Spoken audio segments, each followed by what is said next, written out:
Hello there. Welcome to my stream. My name is Nick and I will be your GM for the night. And tonight we are going to be playing Shadow Over Christmas, my Christmas one-shot, which I am playing in January, 2 days before Chinese New Year, because they are basically the same thing, Christmas and Chinese New Year. So, with me are my fabulous players, and before we start, I would like to say a few things. So all tokens that you will see, monster tokens you will see used on my stream, are made by Forgotten Adventurers, and all of my combat maps are made using assets by Forgotten Adventurers. A link to their Patreon will be in the description of this video. So if you all want to spice up your online TTRPG games, feel free to check them out. And so, without further ado, let us begin my one-shot of Shadow Over Christmas. Welcome to Winterland, a land of perpetual winter, as its name suggests. It is currently Christmas Eve, and Christmasville is dark, which is different from all of the other times that when this time period comes along. Usually, in the week leading up to Christmas, there will be various activities scattered throughout Christmasville as Christmas elves set up Christmas lights and Christmas trees with garish and outrageous decorations, everyone preparing presents to give each other. But today, for the past month or so, there is this air of gloom that clings to the entire town. And that is because for the past month, there's been a rash of disappearances among the Christmas elf populace. All of them disappearing without a trace from the safety of their own home. Santa and the Winter Brigade have not discovered the culprit and are no closer to solving this mystery. And so, even though Christmas is a mere 1 day away, there is no Christmas cheer to be had throughout town. Now, for the three of you, Tay, Lightboot, and Champa, your characters, the three of you have at various points during the day before nightfall received a letter from a Christmas elf by the name of Angus Candy Pop, who has asked you to meet with him in his home at some time after sunset. And so, with the sun having already set, the three of you begin to make your way towards his home, and you come upon this quaint... Oh wait, I forgot to switch to Christmasville!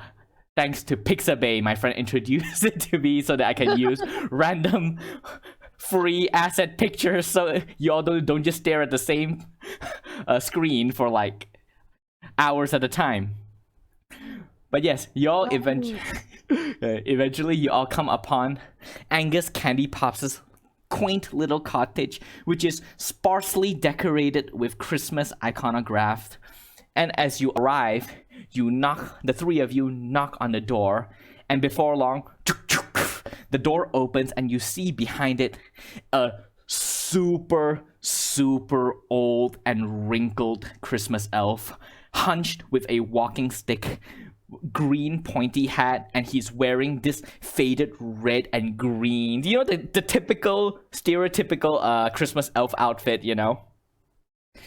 And he has this like very ornery look to his face with a pointed chin and nose, and his one eye is permanently squinted like Popeye.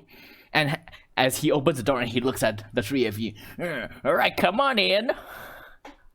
And he steps aside, and you see that in his clutch in his right hand he has a candy cane that he uses as a walking stick, and you can see his legs and hands are like trembling as he sort of like moves a bit. This guy, he doesn't have long.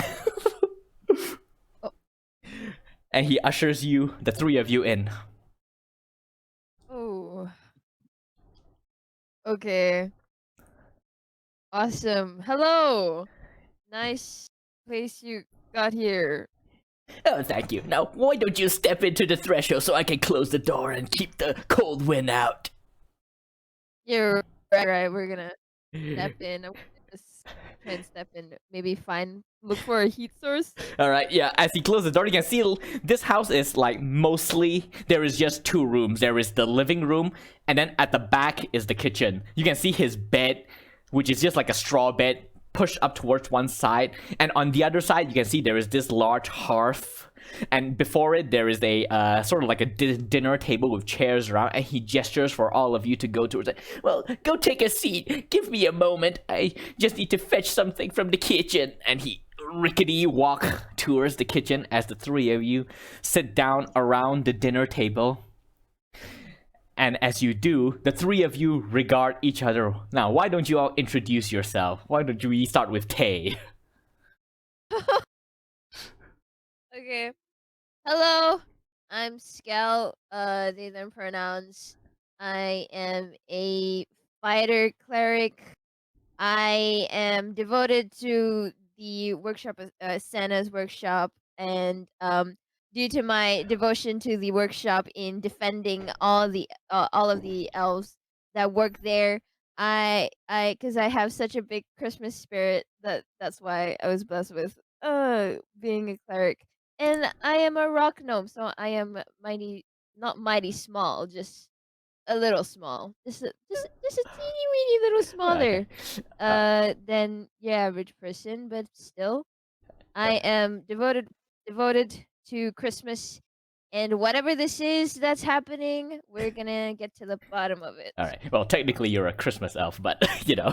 A Christmas elf, but yes, Yep, Christmas elf using the rock gnome stat. yes, I'm small. Yep, because Doesn't matter. because there's no Christmas elf, which is an oversight by Wizard of the Coast. Anyway, let us move on to Lightboot. Hi, I'm Primrose. I'm a ranger and I'm really, really good at archery. Um, I've been getting really concerned with all the news of disappearances because, the people of Christmasville are just really peaceful creatures who just want to live their life, just enjoy the cold and the snow. So I don't know why people are disappearing, and I'm really worried right now. So I think we really, really have to go and find them and make sure that everybody makes it back for Christmas, okay? Perfect. I agree heavily. Yep, that is the Christmas spirit we want. Yes. And next up is Champak. Okay, hello. So my character is a fairy ranger, and her name is Billys. Her first name, which she did not First name B, introduce. surname Lees. No, the first name is. Let me type in here. Her first name is this, and then her last name is Billys. All right. So basically, she just it's not wasting. I don't think it's a waste. Basically she just spends her time mostly inside the stables, tending to the reindeers of Christmasville. Although after the disappearance of the people, the reindeers have also lost their Christmas mood, and she's a little bit stressed because it's very hard for her to handle the reindeers uh, for now. So she's like she just wants this to end soon so that she can get her cheerful reindeers back so they can fly and she can fly as well. Oh my god, I just saw what Primrose said. Ikan bilis, is this the part? Okay. Oh. That's her name. Ikan bilis. Oh my god. Perfect. Beautiful. I love it. All right. So as the three of you sort of like just get acquainted with each other, I'm guessing that, Christmasville is a small town. I'm sure the three of you know each other in passing or are probably neighbors maybe. And eventually you hear like a soft coming and you see Angus Candy Pop re-enter the main part of the cottage. In one hand he has a tray with 3 mugs of hot chocolate. And here you go. help yourself. And he lays it on the table for the three of you to enjoy as he moves towards the head of the table and heaves himself into the chair. Ugh. And as the I like immediately grab one and I just start like what's the word? I start drinking it all, like just chugging it down. Okay. So you chug the hot chocolate Constitution thing. Nah, I'm just kidding. But oh, It's hot chocolate. Yep. You don't know what else is in there. Oh, and also thank you, Mossy Forest, for the bits. Hope you enjoy the show. So, as you're all drinking, Angus is gonna go, now, I'm sure you're wondering why I brought you. I called the three of you here. As you all know, there's been a slew of disappearances throughout Christmasville, and the Winter Brigade and Santa has done nothing to stop it. Months they have worked on this case, and yet not a single suspect. More than a dozen of our fellow compatriots has disappeared, and no one is doing anything about it. Well, that is going to change. That's where the three of you come in. Because, look at me. I'm old, I'm rickety. I do not have the capacity to even walk across the road. So, I have called the three of you here to assist in investigating these disappearances and bring the perpetrator to justice. Angus, of course, we would love to help. Please sit down. Primrose gets up and like kind of offers her seat to him because rickety bones and I guess he hasn't sat down yet. Oh no, he's already seated down. Oh, okay. You make him stand up and make him sit back down again. Yes. Oh, my arthritis. So she says, yes, of course we'll help. Just tell us what to do. What's happening? What have you heard? Alright, so here's the situation. The most recent disappearance happened just this afternoon at the residence of one Molly Berrybell. She lives about 5 minutes away from here. Now, I have an inside person among the Winter Brigade. Her name is Alice Sage Ridge. I have gotten in contact with her earlier today, and she will allow the three of you to enter the crime scene in order to look for investigation before the Winter Brigade defile the entire place, for they have been very incompetent in this. So I am trusting the three of you and Alice to get to the bottom of this. Alice? Who's Alice? Oh, that's Paramix's character. Oh, do I wait? I'm saying that. Do we know Alice? I'm sorry. She is a member of the Winter Brigade, one of the few that are competent. She can be trusted. Oh, okay. Where do we find Alice? All you have to do is go to the Berrybell residence, which is about 5 minutes east of here. Just follow the road and stick to your left. Is there? So you're saying that Molly, right? Molly is the latest Christmas elf to disappear. Right. So Molly has disappeared, and now we have to go over to her residence and find out more. Is there anything you can tell us about Molly? Do you know her? Well, I know her in passing. She was born about 30 years ago. I don't know why I'm telling you her age, but she is... She used to work in Santa's workshop as a present wrapper, but like many other Christmas elves in the last 50 years, she was let go 10 years ago, and now she polishes the roads of Christmasville to keep it free of snow. And just for the purpose of this Skell, you as a member of Santa's workshop, as an employee there, you are also one of the many Christmas elves that have been laid off.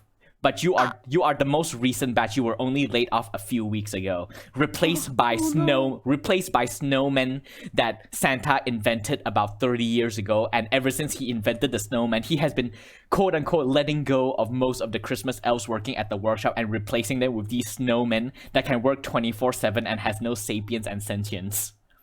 Oh, you're breaking my heart. Little pieces. Oh my god. Yeah, this has been done according to the voice of Santa through the loudspeakers throughout Christmasville, to free up the Christmas elf to pursue their own interests. But the downside is most of you get paid because you're all Christmas elves. You don't care about money, so you all get paid in candy. But ever since you all get let go, you have not been receiving any sort of candy payment. And so, because of this shortage of work at the workshop, capitalism has invaded Christmasville, and now candy is your currency. Oh no. I- Nightmare. And also, this is something that you will all know, I will just say right now, is that for the past 50 years, no one has seen Santa in the flesh. You have only ever heard his voice over speakers, and occasionally see him on his reindeer going away for Christmas and then coming back after delivering his presents for the last 50 years. But other than that, none of you have physically laid eyes on him in those times. Oh my god. And it is apparently, according to Santa, is that he is busy working on a big project for the betterment of Christmasville, but nobody knows what it is yet. Oh my god. Primrose gets up and goes over to hug Skell, or like pat her on the shoulder, and Yeah. it's like, I'm so sorry, Skell. I heard about what happened. I'm assuming I heard about what happened. I think everyone has heard of what happened. Okay, Oh. great. Oh. Are you doing better these days? Oh. It's very difficult. Oh god. I am hanging on a thread. But with the spirit of Christmas, I can get through this. This is what I'm living for. It's okay. I'm fine. I'll be fine. And Don't feel bad to ask for help, okay? I'll help you with anything that you need. If you need food, just come over to my place. I'll make you soup. It's okay. With candy. It's okay as long as I believe in the power of Christmas and all the miracles that it grants. I'm good. and you say that Angus is like, oh, I admire your spirit, the spirit that I lost 100 years ago. You give me hope for the new generation. Now off with you. Save Christmasville from those that would threaten it. Maintain the Christmas spirit. We will. And then I chug the rest of my hot chocolate down, and I just go to the door, and then I just stare at it for a second. I'm like, oh my god. All right. And I wait for the rest to follow along, to like go outside. All right. Yeah. So the Primrose gets up and says to Angus, like, we'll help you. We'll fix this. We'll fix Christmasville again so that we can all celebrate Christmas together. I promise you this. We won't rest until we get the job done. Godspeed. No, Santa speed. And the three of you leave the house because there's no God here, only Santa.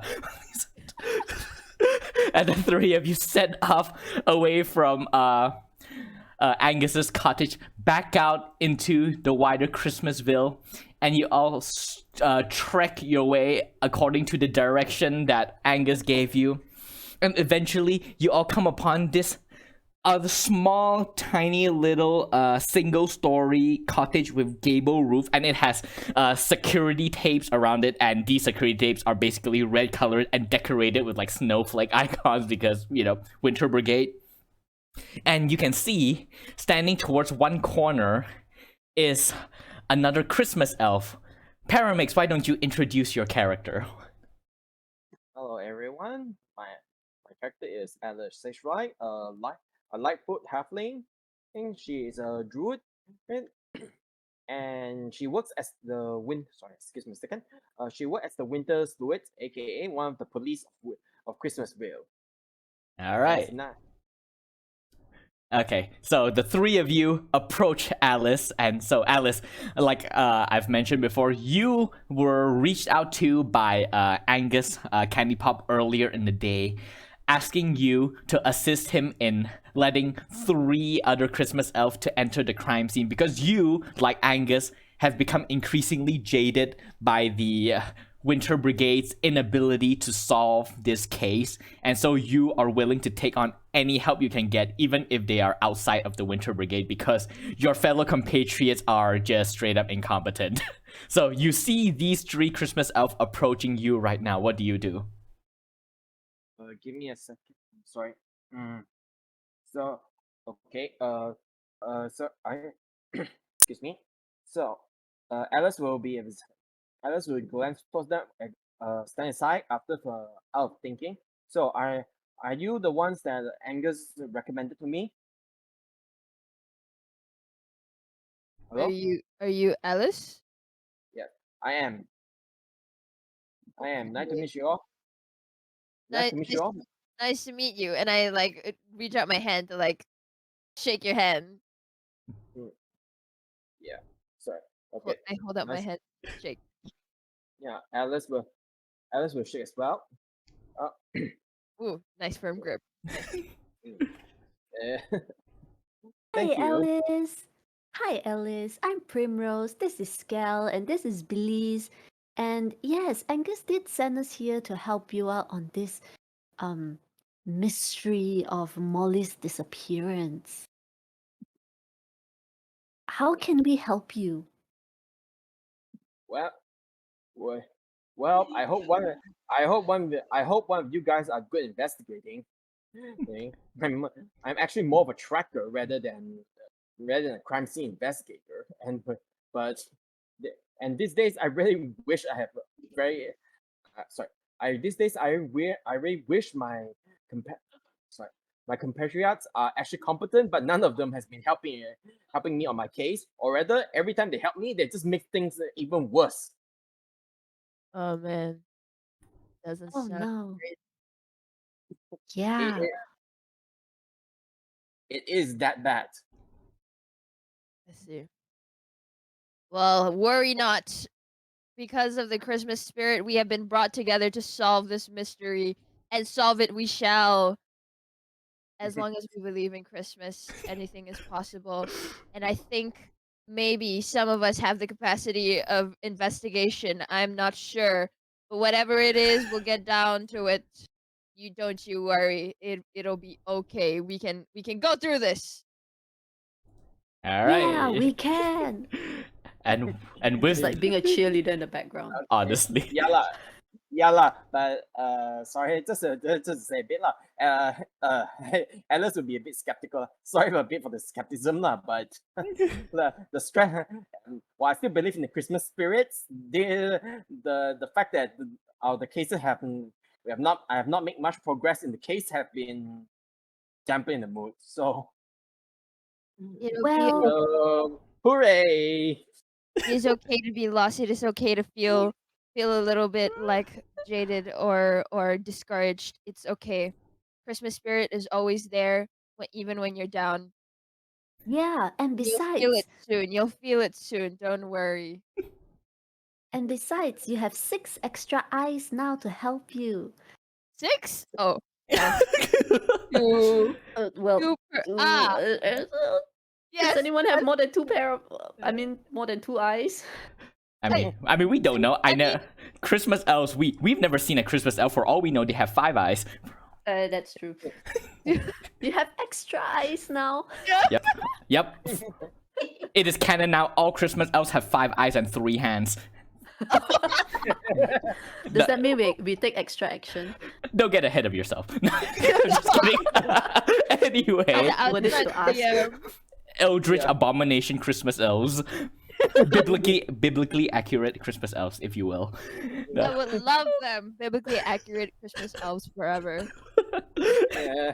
All right. Anyway, so with that little exchange, Alice ushers all of you beneath the security tapes, and you all step into Molly Berry Bell's residence. And the moment you step inside, the first thing that sort of like occurs to you the moment you step inside is that this house is extremely clean. Everything is put together. Like, you know that Molly Berrybell was abducted earlier today. And yet, if you didn't know any better, just stepping inside and looking around, it doesn't seem as if anything has happened here. In fact, everything looks too clean. Yeah. Now you now you'll understand why I also have a sight. This is the main reason why I'm having a hard time with this case, because well, if it's abduction, but you at least there will be some scenes of messiness around at least, or some hints of clue. But this room is too damn clean.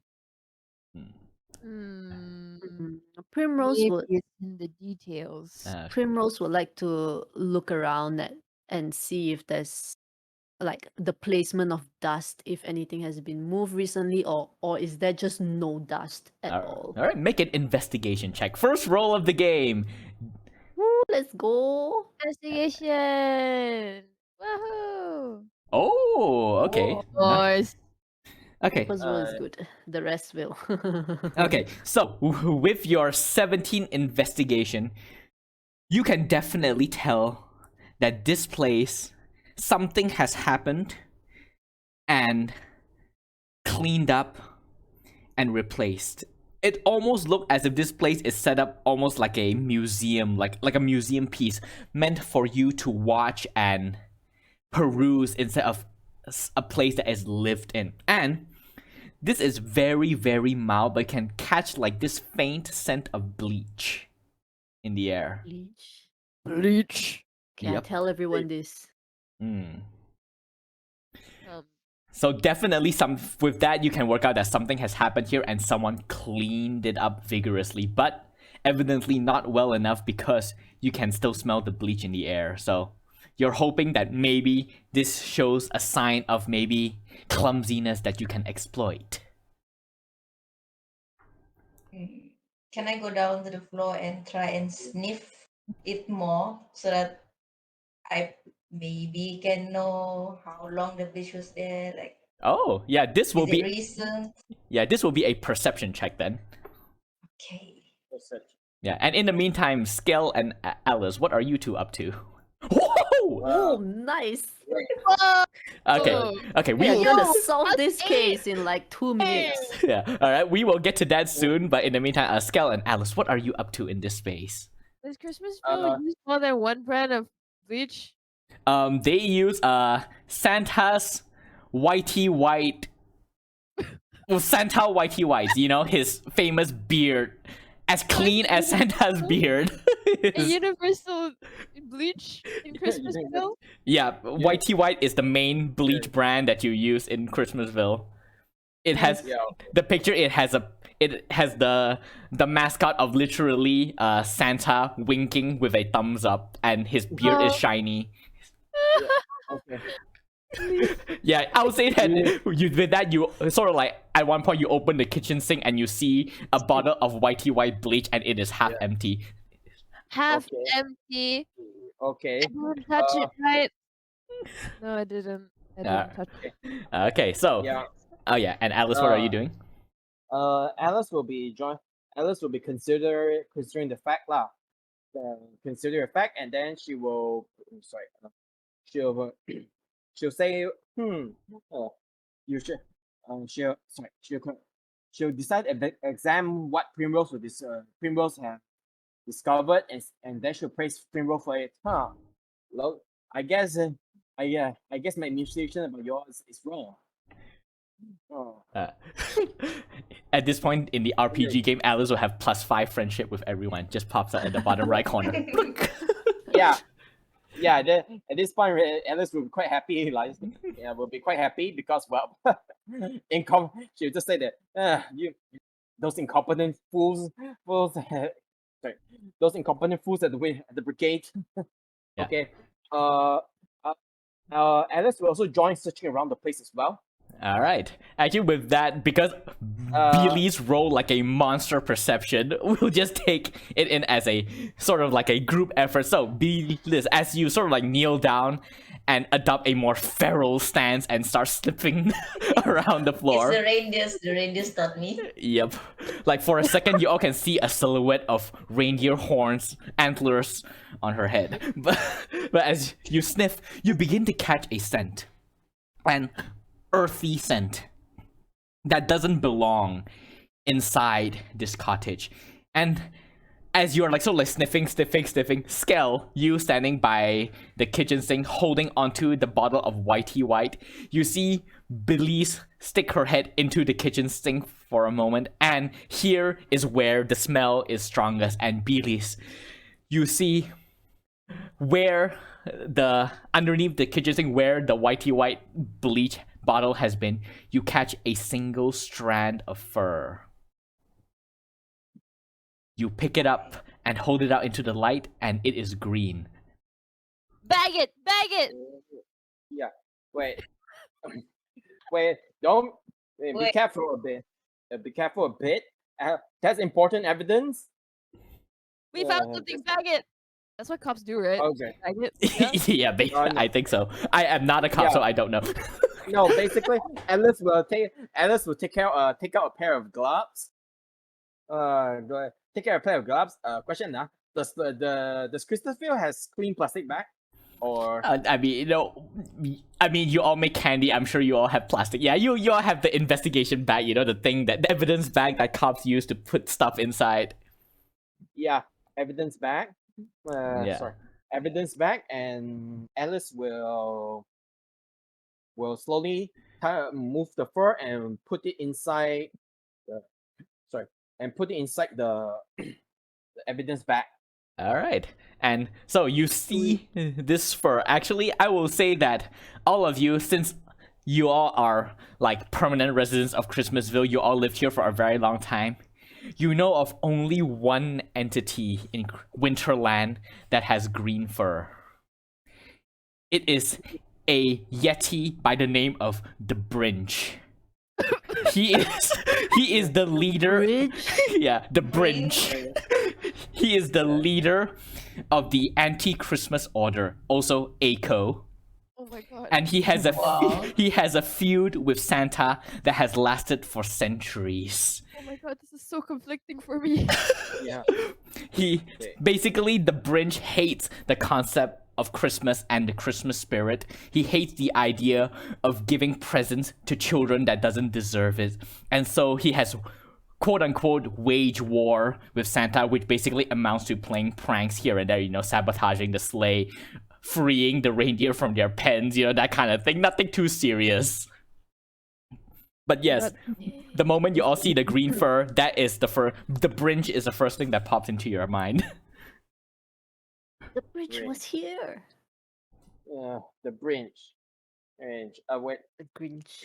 No, you cannot use that word here. It's copyright. Oh, I'm sorry. The Bridge. bridge. The bridge. Yes, the Brinch is a perfectly original character that I made up that is So not based on original. anything at all. I've never heard of that before. Exactly. Yeah. Exactly. Yeah. Completely Brinch. authentic. Completely Yeah. new. Yeah, definitely. Yep. The Brinch. Yep. So, Do we know like any other elves that's inside the anti-Christmas order? okay, so most members of the Brinch are mostly Yeti because according to the Yetis, they are the original inhabitants of Winterland. Then, alongside the Christmas elves. But then one day, thousands of years ago, Santa just shows up and commandeer and just pull all of the Christmas elves to his side, built his workshop, and suddenly started using the elves to make presents to give to children in other dimensions, except for their own.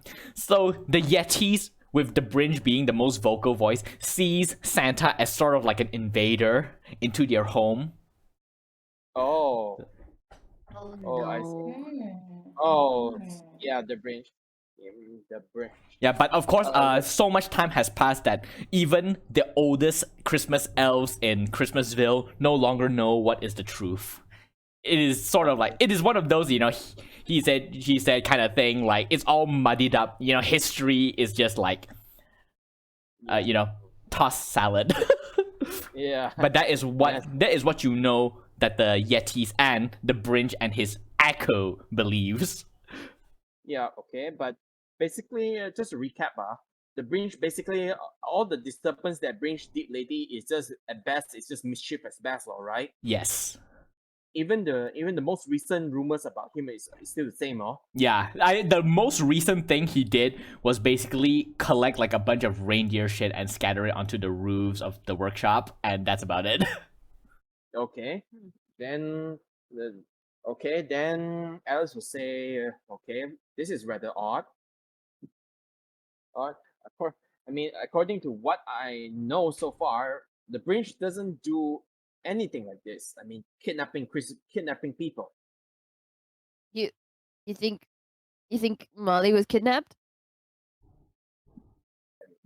Wait, wait. I mean, is what?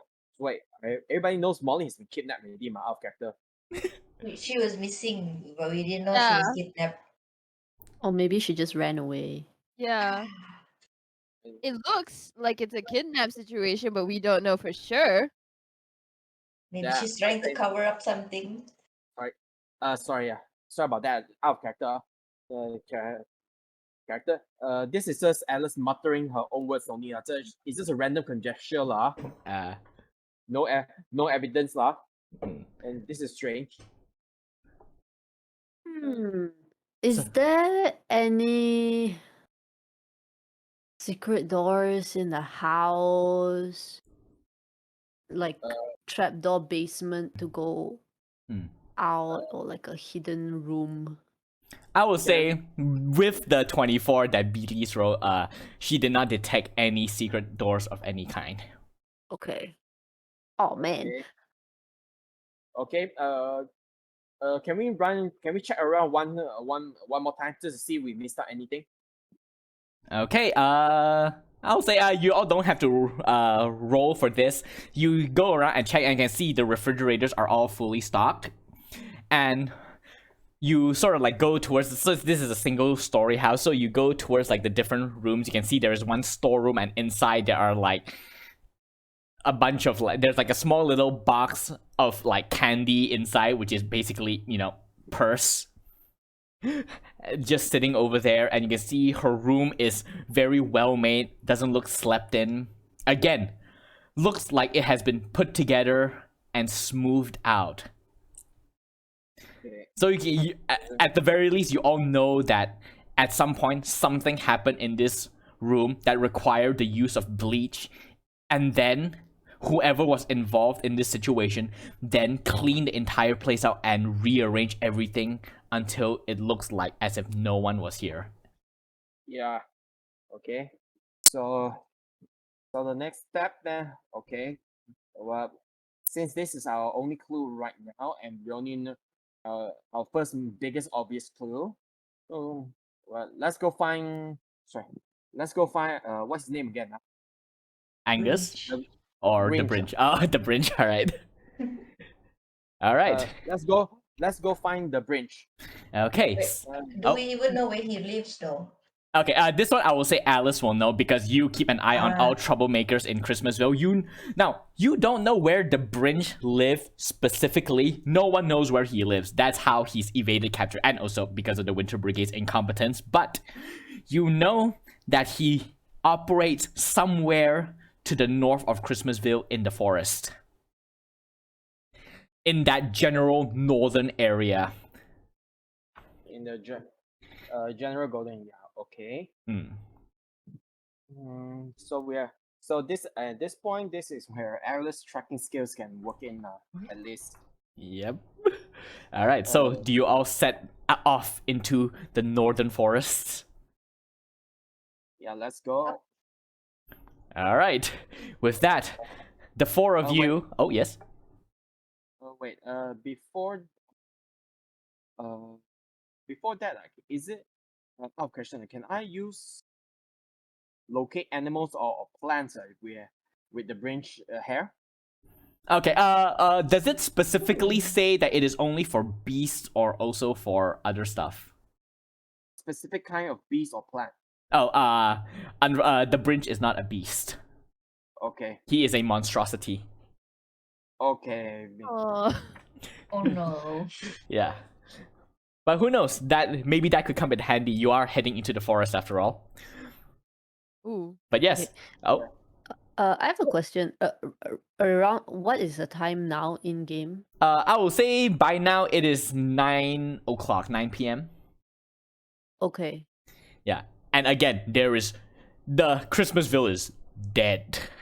Not even the street lamps are lit because the lamp-lighters are all too scared to come out, and also you are currently part of this group, so you are not able to do your work. Yeah. Okay. Like, it is a dead town right now. Yeah, dead town, but oh yeah, that means we have to light a bonfire. Ooh. It's okay. I whip out my gem of brightness Oh? because it's dark, right? Yeah. I whip out my gem of brightness and I speak a command word. Illuminati. Oh, great. Illuminati now exists in Christmasville. Ah, shit. We're just adding stuff to the canon. Oh, no. We are. I just say Illuminati, and the gem sheds a bright light in a 30-foot radius and dim light for additional 30 feet. All right, So perfect. now we can see. All right. Yeah. But- Okay, so that means I will take this as you all have already left the cottage, because summoning that inside the cottage might be a bit draw a bit of Yeah. attention towards you from the Winter Brigade, that since you're all not well- supposed to be here. Wait. Before that, I'll activate pass. I'll utilize pass without trace from staff of the woodland. Ah. All right, perfect. You activate your passive trait, and you all feel like vroom, sort of like an encompassing force field around you, and you can hear your voices all becoming muffled. And so you gather that you all can now walk through town without being noticed. Even though we have a bright light. Yes, people will just be like, Yeah. this is how the legend of the Will-O-the-Wisp starts in Oh Christmasville. God. The what? The Will-O-the-Wisp, you know, those dancing lights in Irish folktale that leads people astray. Oh yeah. Yep. This is Yeah. how this legend starts in Christmasville. Yeah. But in Alice's case, though, if someone tell Alice that, I just find it very useful. The spell. Yep. No, because well, it allows me to sneak up upon many people quite easily. Yep. And so with a stealthy, gigantic spotlight, you all set off into the northern forest. And as you do, you can see like in Winterland, snow is perpetually falling from the sky. So every step you all walk is just of snow beneath your boots. And as you all head deeper into the forest, darkness encompasses you all, pushed back by the gem that that Primrose has. And you all begin to walk. And I would like which one of you would like to lead this? I'll Alice. All right, so Alice, roll a survival check as you Oh man. begin to track. Okay, Man, I couldn't- survival. It's okay. You Survival. can do it. Survival. You can do it. Okay. All All I'll throw right. in guidance. I'll throw in guidance as well. All right. Technically, you used guidance before, but I'll allow it. Okay, sorry. Yeah, it's fine. I'll save this time. Every time if I'm running a check, I'll run guidance. Use All right. guidance as well. Yeah, I mean, easy enough. Well, Primrose speaks up. If you need help, I'm actually really good at exploring the forest. So if you want me to go first, I can, guide the path and have and have and have intelligence. What is this? And have double the proficiency. Yeah. I'm gonna stay at the back of the line. All right. Yeah, but first let's see the result first. Lah. Okay, so I Yeah, would okay, sure. let eeny meeny miny moe. I would like you to roll a d6. What is going on? D6? Yes. Okay, just a random D6. Okay. Okay. Okay. So, as you're all walking now, Alice, you're leading this group. As you're walking, like, for some reasons, the snowstorm just gets a little bit worse, and some of the snow flurry gets into your eye, and it sort of like irritates you a bit. And you realize that whatever track that would have been here would probably have been covered up by the snow ages ago, and so that sort of like lingers in your mind and sort of distract you from your job. And now, Skell, as you are sort of like following Alice along, you sort of like you realize for a second that Alice is sort of like a bit lost, and so you're just like keeping an eye out here and there. And as you're really looking, like by this point, I'll say you're all about like half an hour into this journey, quite deep into the forest. And Skell, you look towards the left, and you notice something breaking up the monotony of white snow. Just this dark shape just peeking up from a snowdrift towards your left, about like maybe 50 to 60 feet away from where you all are. Oh, that's so far. Okay. Do I mention this or do I not? I think I'm just gonna like try and do my softest voice, but like whisper-ish, like just to duck down, just telling everyone, just like, okay, guys, duck down a little bit. Okay. Okay, Alice here. We all hearing that. Alice and the others quickly duck down. All right, so you're ducked down and following Skell's pointing. You see them pointing towards one side, and all of you notice the same thing. This dark shape sticking out from a snowdrift. It doesn't seem to be moving. Do we know how big it is? I was from with your distance, it's hard for you to gauge, but you gather maybe like 5 to 10 feet long. Like what little is sticking out from the snow. Do we approach it? Do you want to approach wait. it? Can I try and cast? Can I Oh. cast fairy fire? Oh, so you're casting fairy fire on the object? Yeah. All right. So you cast. You know what? What does your fairy fire look like? What does a fairy fire look like? Oh, it's up to you. You cast a spell, so you dictate what it looks like. Oh, wait, I've never done this before. It doesn't have to be a creature, right? Oh no, it doesn't have to. So yeah, I just see Billy suddenly opens up her gloves, assuming they're all wearing like snow clothes. Makes sense. She opened up her gloves, and then she just points at the like shadowy thing that Scale just said, and she just shoots like 10 pistols towards it. You finger gun the object. Alright. And as you shoot, I'll just say that like tiny little like sprites and pixies shoots out and illuminates the object, and you can see like it begins to get out, the object begins to be outlined in like this violet, almost like aurora borealis color. And you can see it looks like a half-buried basket of some kind, like sort of like the part that sticks out, it looks like wooden. Yes.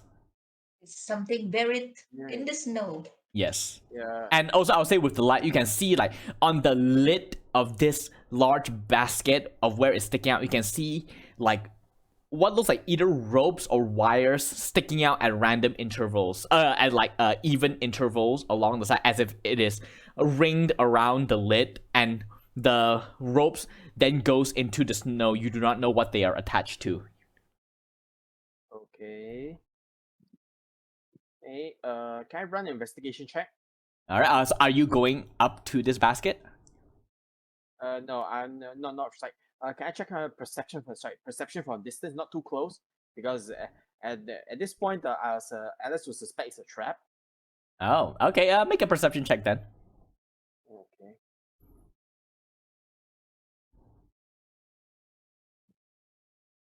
Alright. I mean, Alice, no. I mean, it's snow and a half-buried basket-like object. You don't see anything else around here so far. So far, wait, investigating. Our results already out already. I always forget my guidance. You are fairly certain there is nothing here. Yeah, wait. How far away from where we are from the basket? Yeah, about 60 feet. 50 to 60. Yeah, 50 to 60. 50 to 60. Hmm. Can I wanna just go fly? Can I just fly towards it? Okay, yeah. You begin to dance as you begin to run along the air, and as you do, like lights of Aurora Borealis appears at your leg, and you just ding ding ding ding ding ding ding, and you run towards the basket, and you land and look around, and you don't see anything. And now that you get a closer look, you can see, yep, this is buried within this snowdrift. Sticking out, you see a semicircle of what seems to be an opening that goes inside. And you can see that there are like sort of like iron rings built onto the lids, and attached to those iron rings are ropes that then disappear into the snow. Into the snow. Yes. So basically, yeah, okay. So basically, a ladder lah. Not ladder per se. Like a chimney? You can chimney. you can dig to see if you want. Okay. You Wait tried- first, Alright. it's still buried in snow, right? Yes. Very Then sorry, Alice. Alice will I just call use. I call the others. Alright. Yeah. Yeah, I just signal them to come closer. It's safe. Let's come here.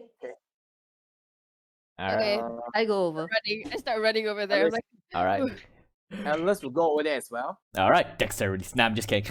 You all reach there enough, and yep, you see now this thing looks to be whatever this basket is. It is upturned, like on its side, and so only a semicircle of its rim is visible, and then like the iron rings attached by ropes, and it then disappears into the snow. Well, what the ropes lead to is buried. Okay. I'm gonna Can- pull out the rope. Okay. Wait. Okay, no. Wait. Before Let's that. yank. No, I'm yanking. Okay. I'm Too, yanking. too late. You all begin to yank. Wait. You don't need to roll anything for this. Oh yes. Yeah. No, Alice just want to clean up the snow right in front, and the pearl with shake water. Oh, wait, that would actually make the job a bit easier. So you just sort of Yeah. like mold the snow away to help Skel as they sort of like begin to yank the rope.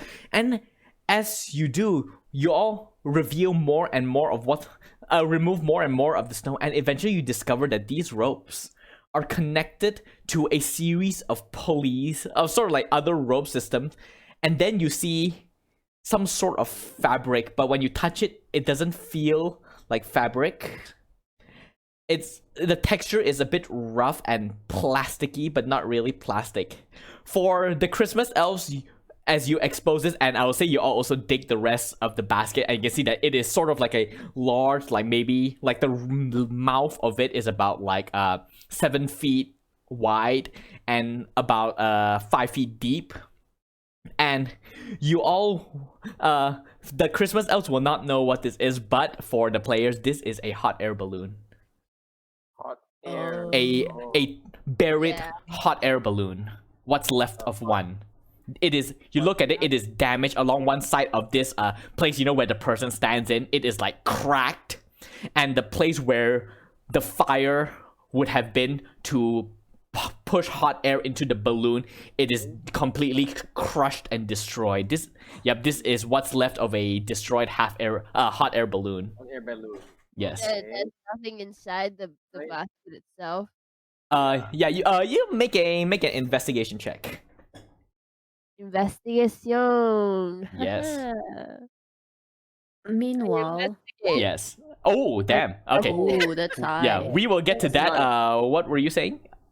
Meanwhile, Primrose wants to check out the cloth material thingy and see if there's any tears or like holes in it or Oh yeah, there are definitely tears. Most of these tears you notice as a ranger, you can probably tell it is mostly through the decay of time. Okay. I would say just say okay. make a survival check to see how old you think this has been here. survival. Yeah, and while you roll that Skel, so as you're like sort of like digging through the basket, you don't really see much left, but you can see sort of like as you're like digging through, because the basket is also filled with snow. Eventually, you dig towards one part and you sort of like grab you see like something that glitter a bit in the half moon that hangs in the air, this glittering green. And you sort of reach out and you pull it out from the snow and you see a pair of glasses, but the lenses are green. Green. What? Oh, Do we know what glasses are? Yeah, you'll know what Okay. glasses are. But these are green glasses. You sort of look through it. Yeah. On. Yeah, you look through it. It doesn't seem like it has any power, so it's not meant to correct vision. And it doesn't seem to shade the light enough that it serves as sunglasses. It just makes everything you see green. And it is sort of like cracked. One of the lenses is cracked and chipped from probably the crash. I have the urge to put them on. Do Yeah. it, do it. Try it, try it. I'm just gonna put them on, and then I'm gonna turn to the others. I'm like, hey, pretty nice, right? Yep. Green glasses. Yep. So all of you just see Scale. Yeah, you just see Scale with a pair of green glasses on their head, and they look a bit ridiculous because it is cracked and it is very garish. Like these are very garish glasses. yeah. Oh, cool. I see multiple of you guys. Yeah, because of the Yeah, crack. Yeah. And Primrose with that 13 survival, you cannot really work out exactly because of the snow, because you know snow tends to like arrest decay a bit. So it makes it a bit different. You gauge that it is probably between 40 to 60 years. This hot air balloon It's been here. long. Yes. Yeah. Can Alice assist? With the survival, is it? Yes. Oh yeah, Yeah. sure. Just roll your one. I'm gonna keep the glasses on. Yep. Yeah, it just makes everything around you green. Yeah. Okay. Yeah. One more before I know the results with guidance as well. All right. Primrose is gonna say to Scale, "You look good in those." Oh, thanks. This is so cool. You look so green right now. And I'm sure I Good do. bridge. Yeah. Oh God. Alice will just quipping from the side. Don't wear it too long though. Broken glasses can be very bad for eyesight. I think it's a Yeah. fashion statement. Yeah. All right. And with that 19 survival, you are able to, based off of what Primrose is able to discover, you are able to work backwards from that, and you gather that it has probably been here 50 years. It is 50 exactly years. about 50 years. 50 years. Yes. Oh. The glasses is the balloon. The balloon is about 50 years older. Yes. Okay. And it is about this time you hear yourself, and all of you instantly look towards one side, and you see, standing amidst the snow, a large reindeer just looking at you. Its antlers curving up above its head, and it's just staring at you, and its eyes glinting in the darkness, and it's just looking at you, its head tilted. How far away is it? Oh, it's like 15 feet away from you. 15 Oh. feet. Do I Yep. recognize it as one of the reindeers from the stables? This one is not, but question, do you interact much with the wild reindeers of Winterland? I'm assuming I'll bring the reindeer sometimes grazing outside in the wilderness, so we'll probably meet some wild reindeers. All right, yeah, in that case, this will be one of the many wild reindeer that you know, and her name is Leslie. Yeah, Leslie the reindeer. Yes. The reindeer Yeah. Okay. Yeah, she's just Wait. looking at you, head tilted. Leslie. Wait. Um, Just a question. Mhm. Does the reindeer in Crystalville is intelligent enough sapient enough to able to hold conservation? Yes, the reindeer in Christmasville are sentient beings. They can speak and they can think for themselves. Yeah. What about the wild one? I mean the wild Yeah, one. including the wild ones. Okay. The ones that work for Santa are just those who decided that Santa is a friend and decided to help him with his task of bringing joy to children. That's why they allow themselves. They call it reindeer taming, but basically they're just, you know how cats are like, I will just indulge this human kind of deal.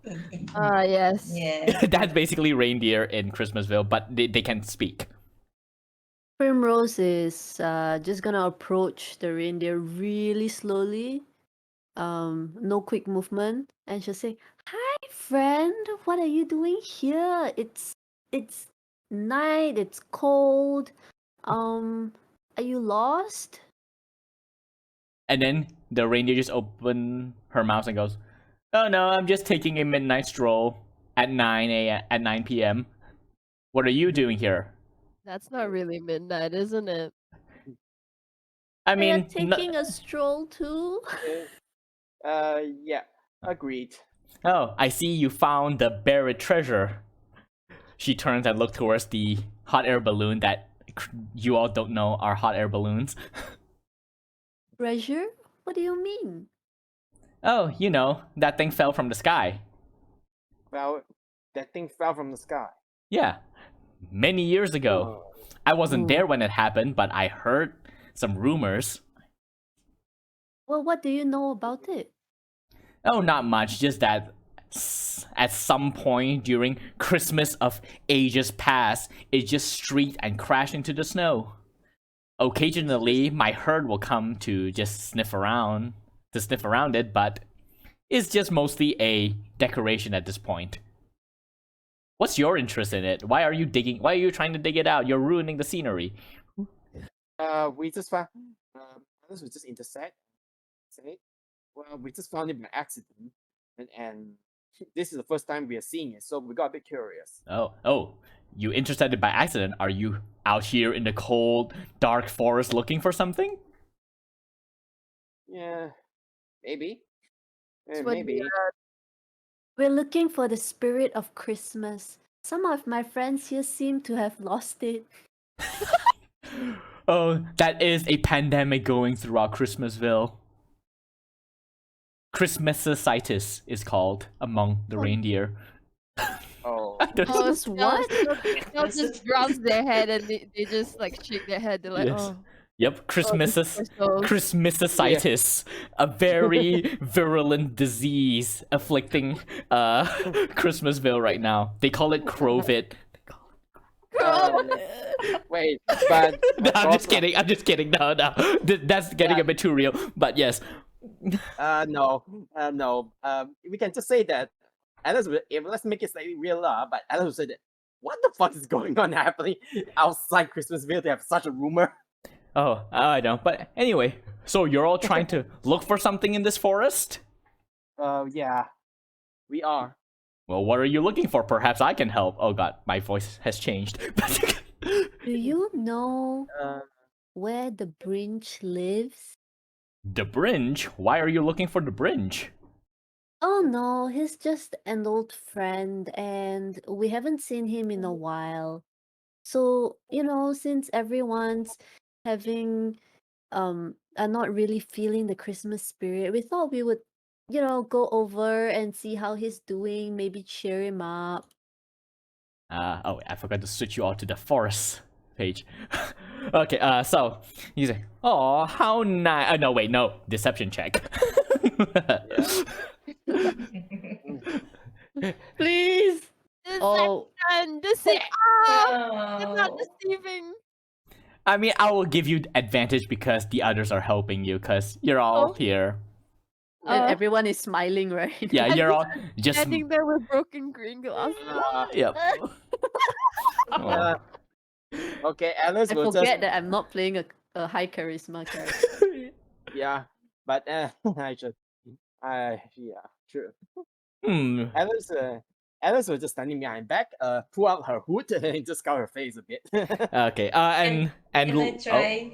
what are you attempting to try? Nah, I'm just going to like the same thing that Primrose said. Like, but then with I'm going to like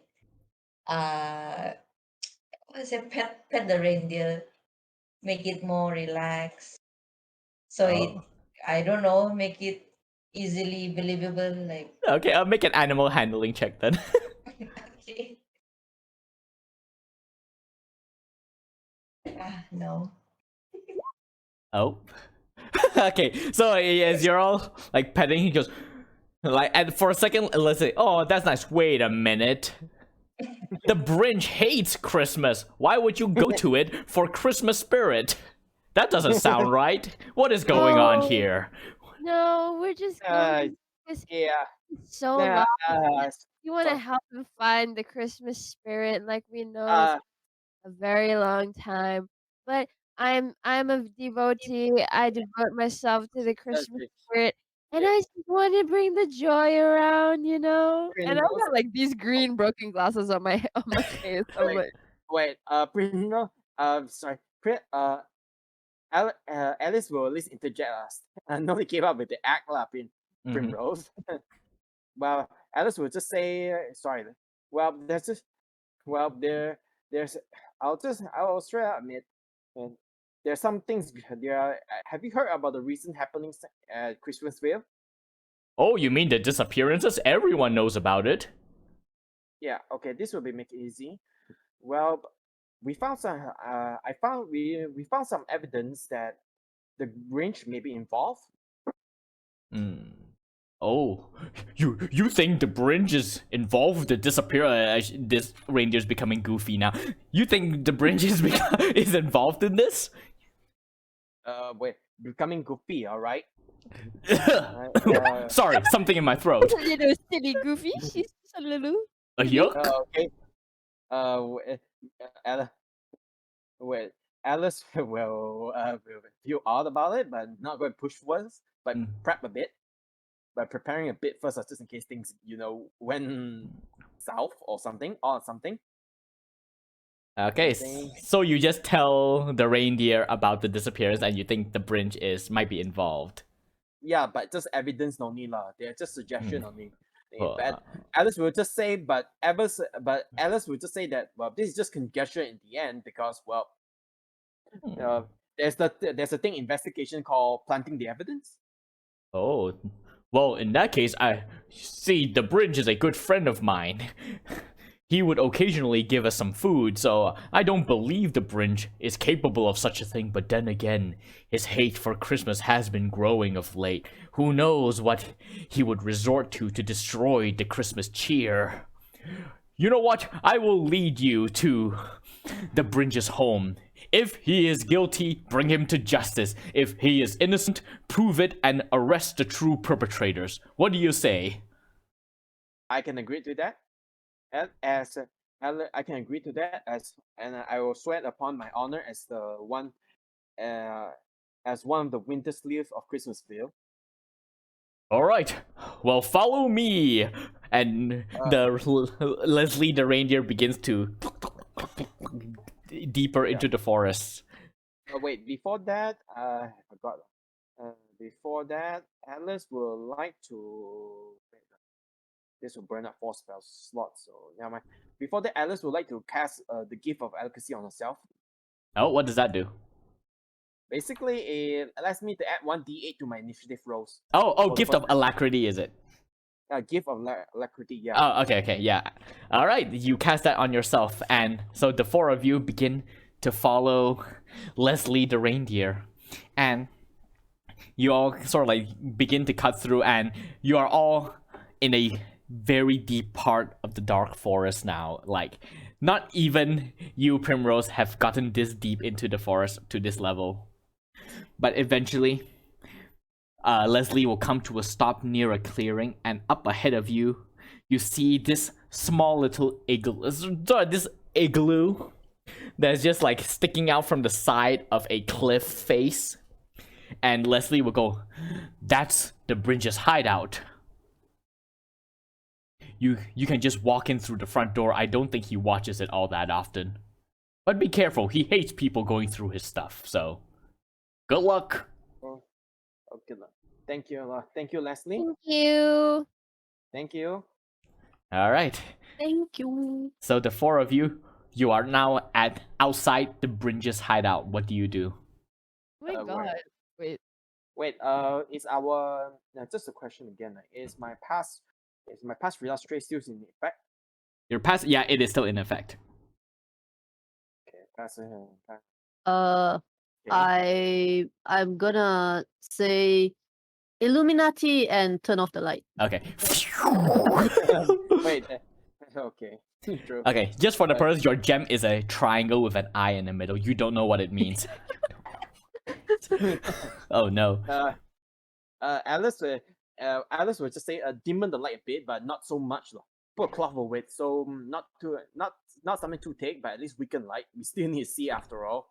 Put it on your head and cover it with your hat. Oh wait. A I headlamp. do have a hat. I do have a Yes, hat. you're a Christmas elf. You all must have hats. It's part of your anatomy. Yeah, Oh. but no, Alice. Yeah, true.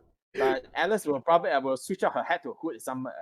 Yeah, you have your hood over your hat. But yeah, all right. So so the four of you are gonna sneak into the hideout. Wait, before that, can I check for traps? Okay. Just in case. Okay. Make a investigation check for those who are checking. Actually, you know what? Mhm. I'm turning off the gem of brightness completely. All right. And I will say Yeah, it is fine. Yeah. Okay. Oh my god. Okay. So I think everything is back. Okay. Okay, yes, so last we left off, you were all about to one of you were about to check for traps if I remember correctly. Mm-hmm. Okay, so the Yeah. ones who are checking for traps, just roll investigation. I rolled mine already. If it's still It did not show. Just tell me what you roll. 11. 11. Okay, so with an 11, you can see actually, wait, let me consult my notes. Okay. You don't see any traps. Like the path towards the front entrance of the Brinjas hideout seems clear. Like you can see, like there are like sort of like the snow in front of the hideout is like smoothed by like sort of persistent travel, but you do not see anything that stands out to you as dangerous. I don't know if I trust that. Yeah. I don't know. I don't trust It's- 11. I'm gonna like make a little snowball Mm-hmm. from the snow and just drop it down the hole. Okay. Yeah, I like the idea. Oh wait, who was the one that rolled for it again? Was it Beelys that rolled the investigation? Yeah. Oh wait, I Beelys. see it. So I like the idea of Billy saying, "I do not see any traps at all." As Primrose throw the snowball, and as soon as it lands, whoosh, a bear trap just triggers. Oh. Okay. Whoa. Yeah, Okay. that's definitely bad. And, wait. Nick, This is why I didn't trust that 11. yeah. Wait. I got an idea. Mm-hmm. Nick, the traps are covered in snow, right? Yes. No Sorry. Alice will just use shape water and begin to Oh. move Mm. the snow away out in front of her. Okay. 30 feet. Okay, for the purposes of this, you don't have to roll to move the water because that is just a spell, a cantrip that you can do. So, Yeah. I'm guessing you're all approaching this stealthily, right? Yeah. Okay, so I would Yeah. like all of you to roll stealth plus 10 because pass without trace.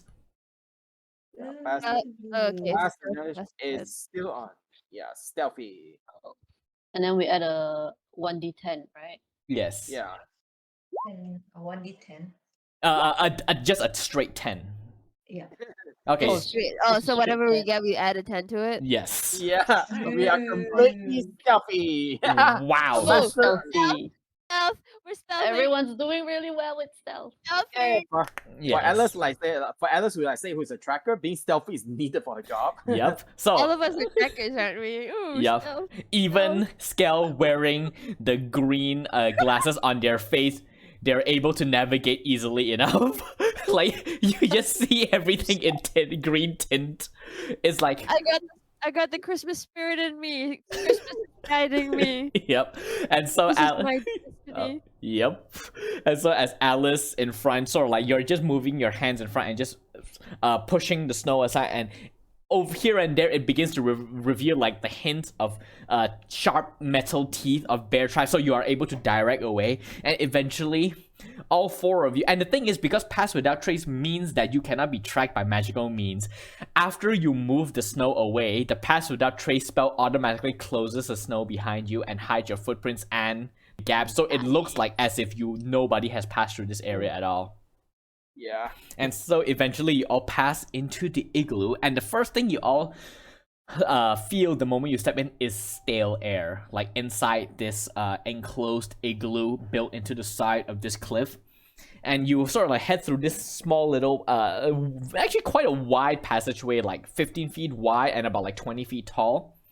And eventually you emerge into like this wide single room space, and you can see that it is, considering that this is a yeti living in the middle of a forest inside the side of a cliff, it is surprisingly cozy. You can see like to the left there is a nice fireplace, and it is very well furnished. Like this looks like a winter hotel. Like the floor, it has like bare rugs. It's a very rustic look to it. On mounted on walls, you can see like various bear heads that are probably Yeti and bear are like natural enemies. So you can see like there are bear heads hanging on the wall in various stage of taxidermy. And I'm gonna just take note Okay. of Yeah. the Brinch's interest. Just writes down. Just takes a mental note of like interior design. yeah, and also you notice that here and there you can see posters that you've all seen around Christmasville before, made by Santa to promote like whatever product, like Whitey Whites, and all of it has like a red cross through it, just plastered all over. Like the Grinch has issues. Yeah. Primrose is okay. It's okay to Primrose not is like gonna Santa. say- Christmas is what matters. Yeah. Okay. Primrose says, kind of impressed, kind of terrified. Okay. Wait. Yeah. Yes. Sorry. Does Alice? Wait. Does Alice knows how? Does Alice knows? Aside from the bear law, does Alice knows about? I mean, how much we know about? So how much the brigade knows about how financial situation or how he live, even though not many people can see him. You gather like he has like the ACO is quite a wide network of yetis, a couple of reindeers, and also there are also a couple of Christmas elves within it. Like you gather that there are probably a couple of Christmas elves in Christmasville itself that are part of ACO. That's how the Grinch is able to get away with some of his pranks without getting caught. So you gather that his little rebellion, so to speak, is quite successful and quite well off. Well, that means he has a lot of backers. Like he has a lot of backers. Yes. So okay lah. So the eagle will not be surprising for Alice lah. Yes, but you do notice that currently the Grinch doesn't seem to be home. Yeah. Is there a fireplace? Yeah, or hearth? there is a fireplace towards the side. Okay, Primrose would like to go over and check if it has been used recently. Oh, it is lit. Oh, it's on fire. Okay. Yes. Yes, the fire.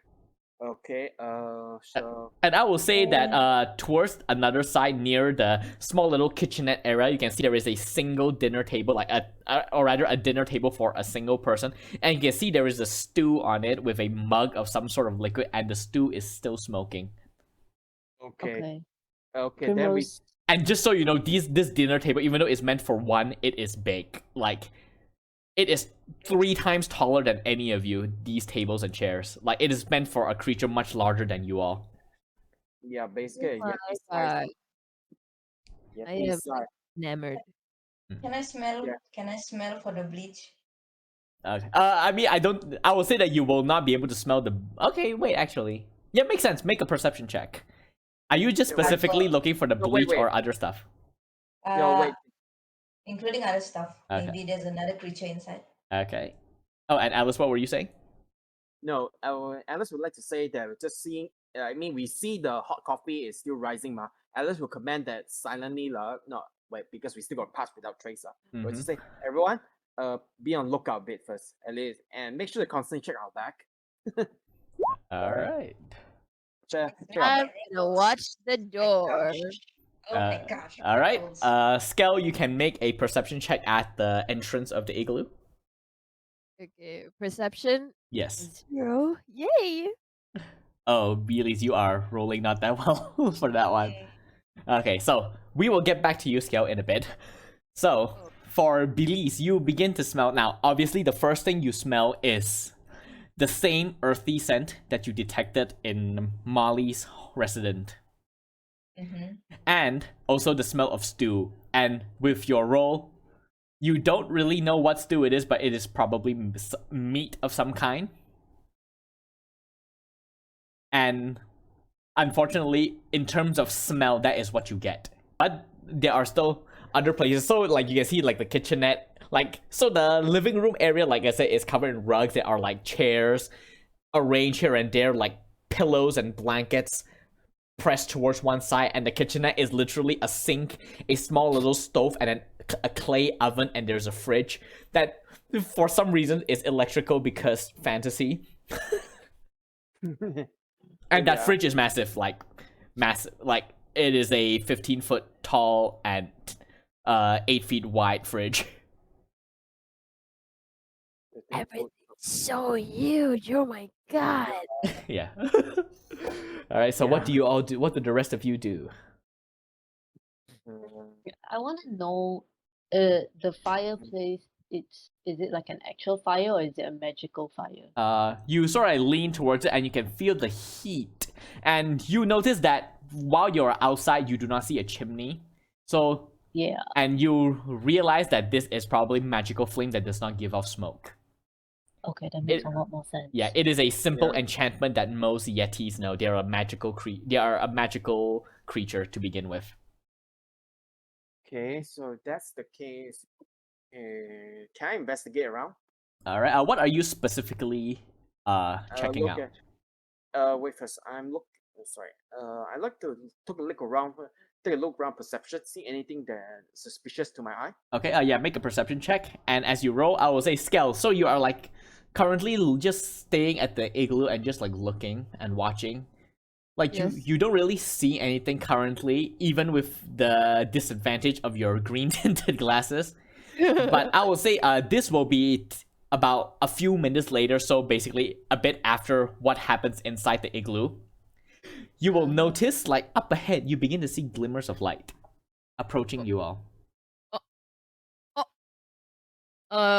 Guys, I think maybe he might be coming home soon. Okay, but these words will not reach the rest of you because time dilation, because we are going back inside the igloo to determine the role, okay, of Alice with your perception. Okay, so with a 12 perception, looking around, not much stands out to you as out of place, but as you're like sort of like looking around, you begin sort of like you look through the living area, not much.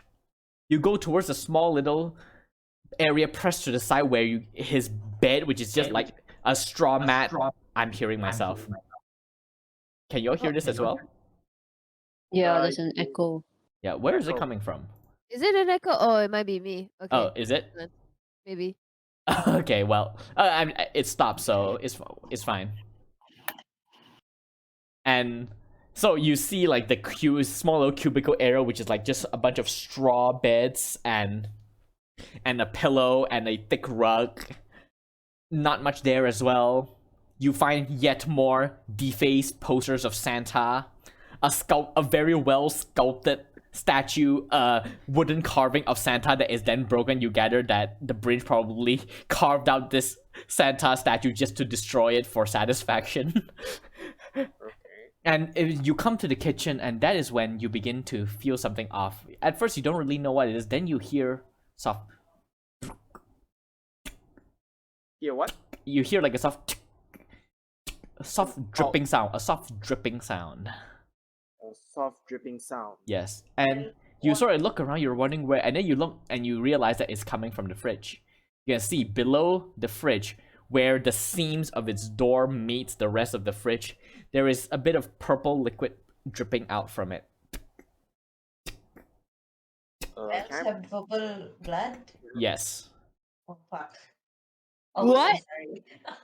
What is purple blood? Wait, what? Elves? Oh no! Oh. Purple liquid dripping from the fridge. I did not say blood. No, I didn't want to say, as elves, do we have purple blood? No.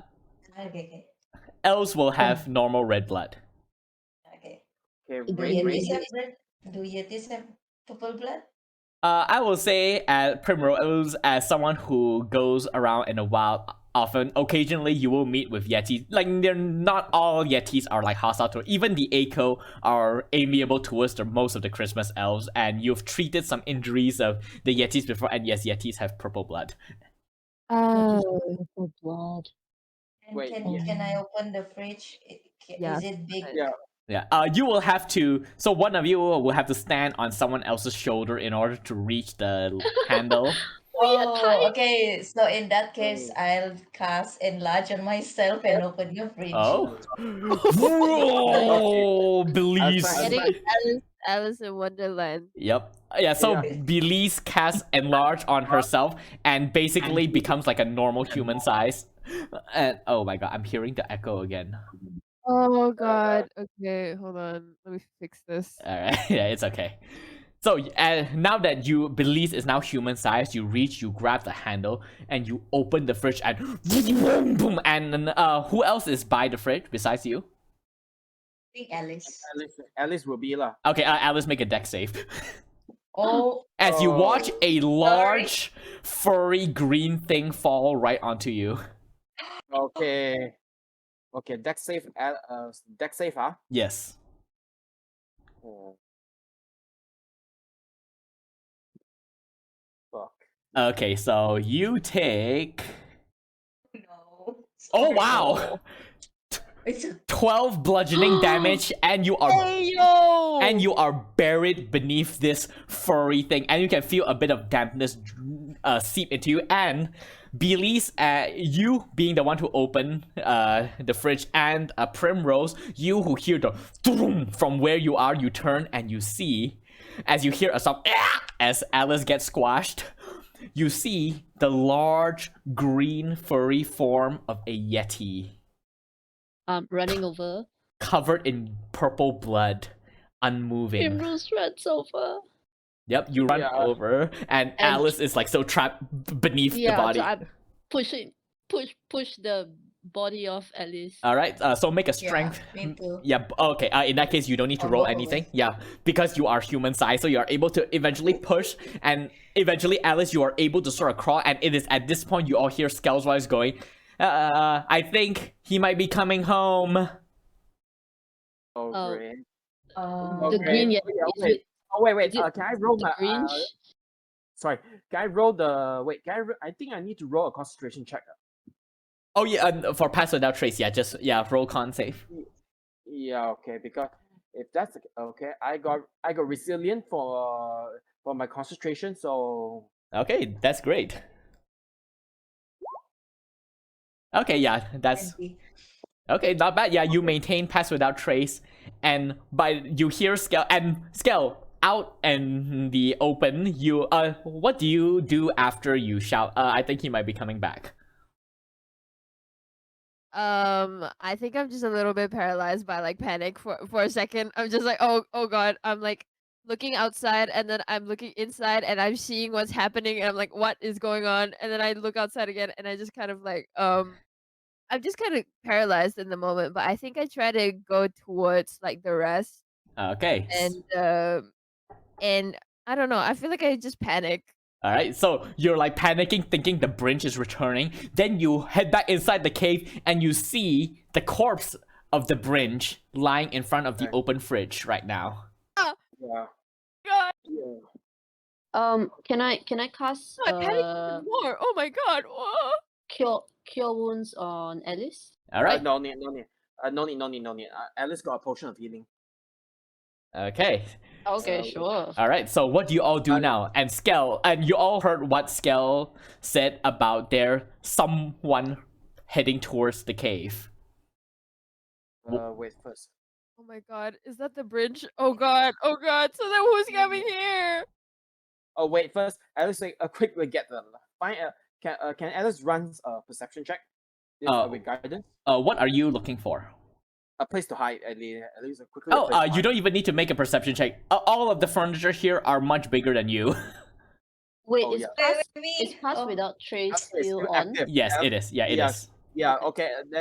Then Alice will point us hide in those corners. Hide in Yeah. those corners. I'm gonna hide. All right. Hide. Yeah, all of At you. least will Okay, normal size. yeah. At least will at least want to scatter around. I think we may two together. Two to two together. All right, all of you just make stealth check and plus 10 to it. And it is by this point you all can see, like, you all peek out the entrance. You can see the glimmer of light approaching. DM, just out of game, right? Mm-hmm. Do I need to burn a spell slot to reduce myself back? Oh no, I think while it is up, you can just change your size. I think. Okay then. Okay. I think that's how it works. Otherwise, it would be very weird. And even if it's not, it's a one shot. You can do it. Oh no. Okay. 18. All right. So you are making yourself small again, right? Yeah. Okay. So you all make yourself small. You all scatter and you hide everywhere else. And oh, hello there, Cheryl. Welcome to the stream. Enjoy my Christmas one shot in January. And you all begin at this point. You all can hear footsteps. And the light shines in, and you see approaching, unfamiliar to all of you except for Alice. You see, oh god, where is it? Yancey Pine Nickel, which is another member of the Winter Brigade. He is, he is one of your fellow Winter Sleuths, and with him are 5 other Winter Sleuths. These are more like, not really, they're like cadets, you know, like beat cop, quote unquote, like, is the best way I will say it. And he is at the head, and he's like this elf that he looks very like laid back, like he's always he looks like he's high all the time basically. And he's sort of like arriving here and look around. Oh, that's strange. I was told I would be meeting a couple of other of my comrades here. I don't see them. And then he turns towards the other 4 elves with him and go, spread out and search around. Oh my word! That's the bridge right there! And he sort of like walks over it. Wow, they really did a number on him. Yup. And then he looks around. Alice, you here? What do you all do? We just continue to hide. Nothing. Nothing. Yeah. I'm not doing anything. We'll keep quiet. We keep quiet because Alice and the others don't know what the heck is going on. Don't know what the heck is wrong. Or what the heck? Why did he suddenly even come here in the first place? And consider that Alice has very poor opinion of the other guys in the Scare Brigade. She was even more curious. Why the heck is he in here? I thought there Wait. were traps outside.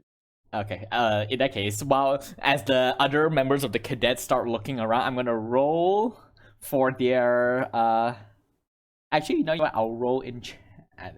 D20 plus 2. Oh, that is just what they need to discover Belize. Because Belize would have 18. So as the cadets are looking around, okay, so Belize, where are you hiding? I'm assuming at one corner of the room, but it's furthest away from the fridge. Okay, I will say that there is like a very nice vase. You're hiding behind the vase. Oh my gosh. And sort of you put your hands on your hip to form like the handle of the vase. Just behind it like that. Trying my best. Yep. And then one of the cadets sort of like just peek behind and see, oh, there's one of them over here. And then Yancey sort of like turns like, oh, who are you? I don't recognize you. What are you doing here? This is Winter Sleuth territory. I mean, crime scene. What? Oh no, I want to cast charm person, but Yancy already saw me. Yeah. Oh my god, what should I do? They're all are they all Yetis? No, these are Christmas elves. Oh, all are Christmas What's elves. their size? What's their size? Oh, same size as all of you, about 2.5 to 3 feet. 2.5 and 3 feet. Yes. And then Is they just suddenly came here. So Yes. Is there a layout? How big or how small is this space we are in? Oh, this space is huge. like Okay. for a Yeti, like the Brinch, it is probably medium sized, but for all of you, is big. But it is a single room. There is no like small little chambers to the side. It is one singular room that has like the living room, the bedroom, and the kitchenette. Okay, so I know where my other friends are, right? Yeah, I'll say you do. Yeah. Okay, so I just start shouting, I'm innocent! And then I just run away as far as I can from the others. Whoa, And whoa there! We're not arresting you here. You don't have to run. Uh, We were. What? Do you stop or do you continue running? I can assume because it's a large room, right? So I'm Yeah. still listening while running. Okay, I'll make an acrobatics check. Oh no. As Yancy's the. Oh, come on! We're all elves here. We're all friends. 15. Okay, so I will now roll. Okay, so yeah, the elves are unable to catch you. The other cadets are chasing you, and in the meanwhile, Yancy is just at the back saying, "We were sent here in order to assist in our fellow companion Alice in attempting to apprehend the Brinch, but apparently she's not here. Do you know where she is?" what? At this point, the elders will raise the eyebrow. What? What? Did they say anything? And then this time, Alice can Alice see the others? Where they have? What do you mean? What they have? No, I mean, it can at least give us. I mean, can at least spot the others? I mean, I will say no because they're all very well hidden. Okay, but at this point, Alice will feel very, will feel odd lah. But can Alice shout out without exposing? Definitely figure out. What? I mean, I'll say that the cave is echoey enough that maybe they won't figure out where you are. Okay, but Alice will prepare to move lah. All right. Is there a place I can? Is there a prepare to move lah in case of trouble lah? All right. Oh, because Alice is very suspicious as hell lah. Okay. Especially say since he mentioned that they've been summoned. Sorry, they've been they've been ordered to come and assist Alice. Yes, that's what When Alice- Yancy said. Yeah, and Alice will, for all intents and purposes, only knows that she's actually the only one that's on the case right now. Yes, as far as you know. Okay, wait. Alice, Can I insight check wait. Yancy while I'm running? Oh yeah, sure. While you're like, the yakety sax Alice music is playing as you're running and just trying to scrutinize Yancy. Okay, Alice will just say, "Wait, Rochelle, wait, what do you, Nancy? What do you mean you've been ordered here? As far as I know, I'm the only one that's been assigned this case." And Yancy will no. Oh, I heard your voice, Alice, but I don't see you around. Are you invisible? Oh god, why did I say it like that? Are you invisible? take a guess, you. Take a guess, you. Take a guess. Alright. Okay, and with that belies you, as far as you know, Yancy believes every word you say. He doesn't seem like a bright person. and Yancy would go, "Yeah, we were contacted like a couple of minutes ago to come here in order to assist you in the arrest of the Brinch. It was an anonymous call, and so I brought my cadets here to assist. Why are you hiding from me? I am your fellow co-worker here."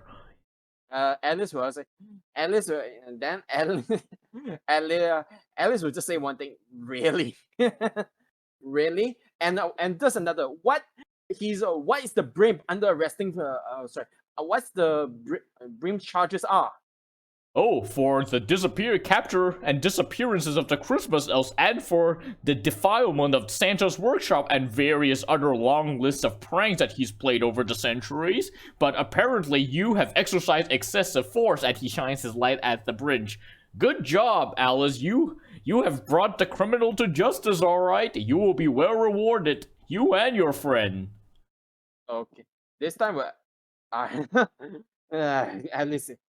Sir, did you? Alice will even say, "Did you eat? How much do you have your caffeine chocolate cocoa today?" Oh, just 3. A little under my usual. Now, why don't you come on now and talk like fellow co-workers here? I'm sure we're friends. Uh, And meanwhile, while this is happening, what are the other 2 of you doing? Skell and Primrose. Hiding. Okay, so I'm you're not all doing anything. I'm not doing anything. I'm sitting there in silence. all right. Fair enough. and then, okay, fair enough. But this game, what Alan, Alice will okay at this point. She's already very damn hell suspicious today, and seeing it as he has his usual. When Alice say Coco, when Alice say he has his Coco, Alice basically mean how high are you actually you are right now, and when he say 3 then backtrack right? Mm-hmm. Alright, then so Alice, okay, he's very high. Yep. And I'll He's say very high. at this point, Abilis is still being chased by one of the cadets, but the other 3 cadets are just like sweeping around the room. They do not find Primrose and Skell, but you see one of the cadets was like looking around and seems to look near the bed area of where the Brinch has his small little cot. And you hear that cadet go, Sergeant Yancey, I found something. And then Yancey just, oh, what do you have there, cadet? And he looked towards it, and you can see that cadet is holding in his hand a red pointy hat. This seems to be a Christmas elf hat, sir. Whoa, Wait, whoa. Alice, then Alice will just pop back up. Oh, hey, leave the evidence alone. What are you talking about? The case is over. The Brinch is dead, and we just found evidence of an Christmas elf that have probably been held captive here. This case is completely closed and open and shut. Can Alice use shape water? Is there water source nearby? Is there some water nearby? I mean, the stew is still there. Well, I probably can. Wait first. Let me shape. Let me use C first. Let me check shape water again. Oh wait, first I can freeze the water. Okay. Okay. Well, I can freeze. I can just freeze the water. But Alice will then use shape water, draw out the stew, and then toast slowly freeze, instant freeze it as he goes over Nancy and Nancy in the face, splash in the face. Okay. Just make a general Arcana check. Someone was saying something. yeah, I was gonna say Primrose is just gonna subconsciously check to see if her Santa hat is still on her head. Oh yeah, it is. Yeah, but She's like she panicked. Okay, by the moment the cadet say, and they found the hat already, Alice will definitely pop up already because this is evidence already, and then how Nancy say it, you have incompetence. Incompetence. Arcana check. Yes.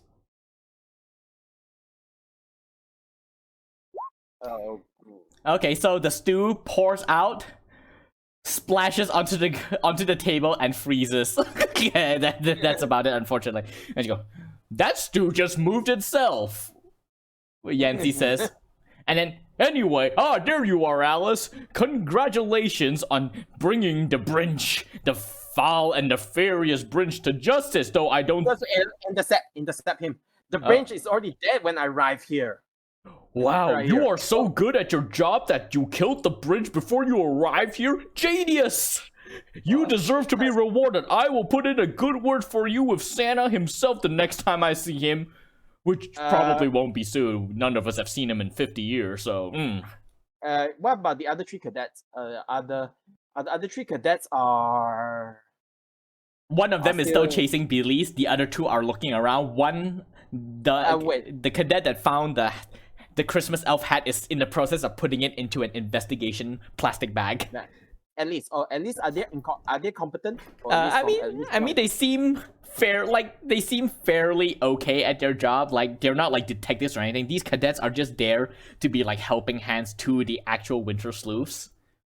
Okay, then Alice will tell them, hey, stop chasing Belize, please. The cadet who is chasing her. Oh, yes, ma'am. And he stops at attention, and Belize, you are no longer being chased.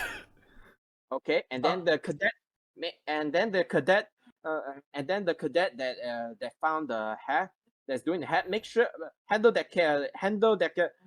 hat properly. And she'll just point out, ignore everything what Nancy say, unless his life is in terrible danger, I think you all should understand why now, right? Oh, well, that's a bit harsh, Yancy said. His name is Yancy, not Nancy. Yancy. Yes, Yancy. Uh, So, do you have any more of your friends hiding around? yeah, Alice said, not telling.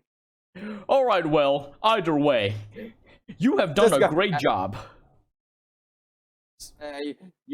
Alice will just say, no, the case is not even over yet. What do you mean? The culprit is dead, and we have evidence that he kidnapped Christmas elves. And he gestures at the liberated Christmas elf hat inside the evidence bag. Alice will just say, didn't you hear what I say just now? And frankly, that is just a hat. We haven't even found any trace of any of our comrades. No, not comrades. We haven't found any trace of any other elves. That's just a hat. Oh, I'm sure they'll turn up in time, but in the meantime, let us go complete our paperwork first, and I will contact the higher-ups and see what they have to say about this. You just stay tuned. Alice will just say, wait, you stay here. Yeah, you stay here. Yeah, you stay here. Don't do anything. Just sit in the corner, drink, have your cocoa. Have your cocoa. Well, yeah, have your cocoa. This case, like I say, this case is not yet over. And Alice will just strike over, and then she'll tell the cadets, help me search around the place. All right. Yeah, they are currently searching. I will say at some point, eventually, they will find Scal and Primrose because they are searching quite thoroughly. Oh. Yeah, lah. By this point, okay, lah. By this point, Alice is not going to be mad or anything, lah. You tell them to search around the place, Yeah. Report anything that is odd, lah. So Alright. what we turn out? Yeah, so eventually they all look head to toe throughout the entire. I would say this take about like half an hour. The only thing of note is the Brinch's corpse and also the Christmas elf hat that they found hidden among the beddings of the Brinch's bedroom corner. And I will say you all look at the Brinch, you can see like he looks to have been shot with something. Like there is like this very red hole along the side of his torso that blasts clean through where the purple blood pours from, and also like bits of guts that are just like sticking out a bit. Oh. And you got it that he was shot by something really powerful that basically killed him instantly. Okay, wait. Okay, that's the case. Can we spot that something as well? Spot what? I mean, if we shot through something, go through him, Mhm. is there a chance our investigation found that thing is still around? Oh, you mean the mark where it cuts through, you mean? The mark or the ammo? Okay, you look through, you don't see any ammo, but you do eventually spot a scorch mark, on the back of the chair. In the back of the chair. So the evidence. Okay, so. But you do not see thinking- ammo, so you gather this is probably some form of energy weapon of some kind, or magic weapon. But you don't know what it is. You've never seen anything that can do this before in your life. Okay, so the only thing. So okay, if that's the case. And from whatever evidence. He's for what is Alice guess of how long the Brinch is dead? Looking at the fact that the blood have not coagulated it, you gather like in the last few hours. And oh yeah, and also because the food was still hot. Yeah, and the food was still hot as well. So wait, that means before Alice arrived, the Brinch was killed already. Yes. And that means give or take, if you say half an hour, 40, 50 minutes, and you only Yeah, close like to 1 hour. I would say an hour or so. An hour or so. Mm. Then Alice, okay. Then Alice said, looks like we missed our mark looks like we missed our killer by an hour. Mr. Killer, aren't you the killer? I mean, bringer of justice? Alice will just say, ignore him. then she explained her theory to everyone, and she said when we were as you all know, we are on the trail of finding. As you all know, I'm investigating this case. We are from Moni's house. We discovered evidence that the bridge may be involved, but I don't know how is the exact involvement though. Exact involvement, though I suspected that he may be the kidnapper, because there's a sorry, there's a fragment of his hair over there. Though I expected that was nothing more than a planted evidence because the branch is too big to fit inside the house. All right, so And someone has cleaned on the scene, and then we've been through the forest, and when we arrived at the branch house, when we enter, we saw the stew and everything was still hot and lit. And when we investigate, we found the branch body.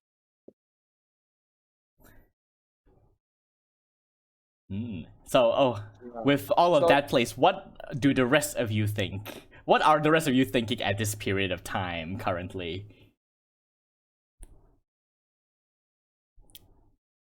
Oh, hello. Hello. Yes. So throughout it all, what is Scale's take on this whole situation so far? Oh, Skull's take. They're just kind of blankly staring at the Prince's body, just like, oh. Could I have known what kind of weapon? I mean, like, he said he was shot, but would I know, like, a specific kind of weapon that could have done that kind of damage?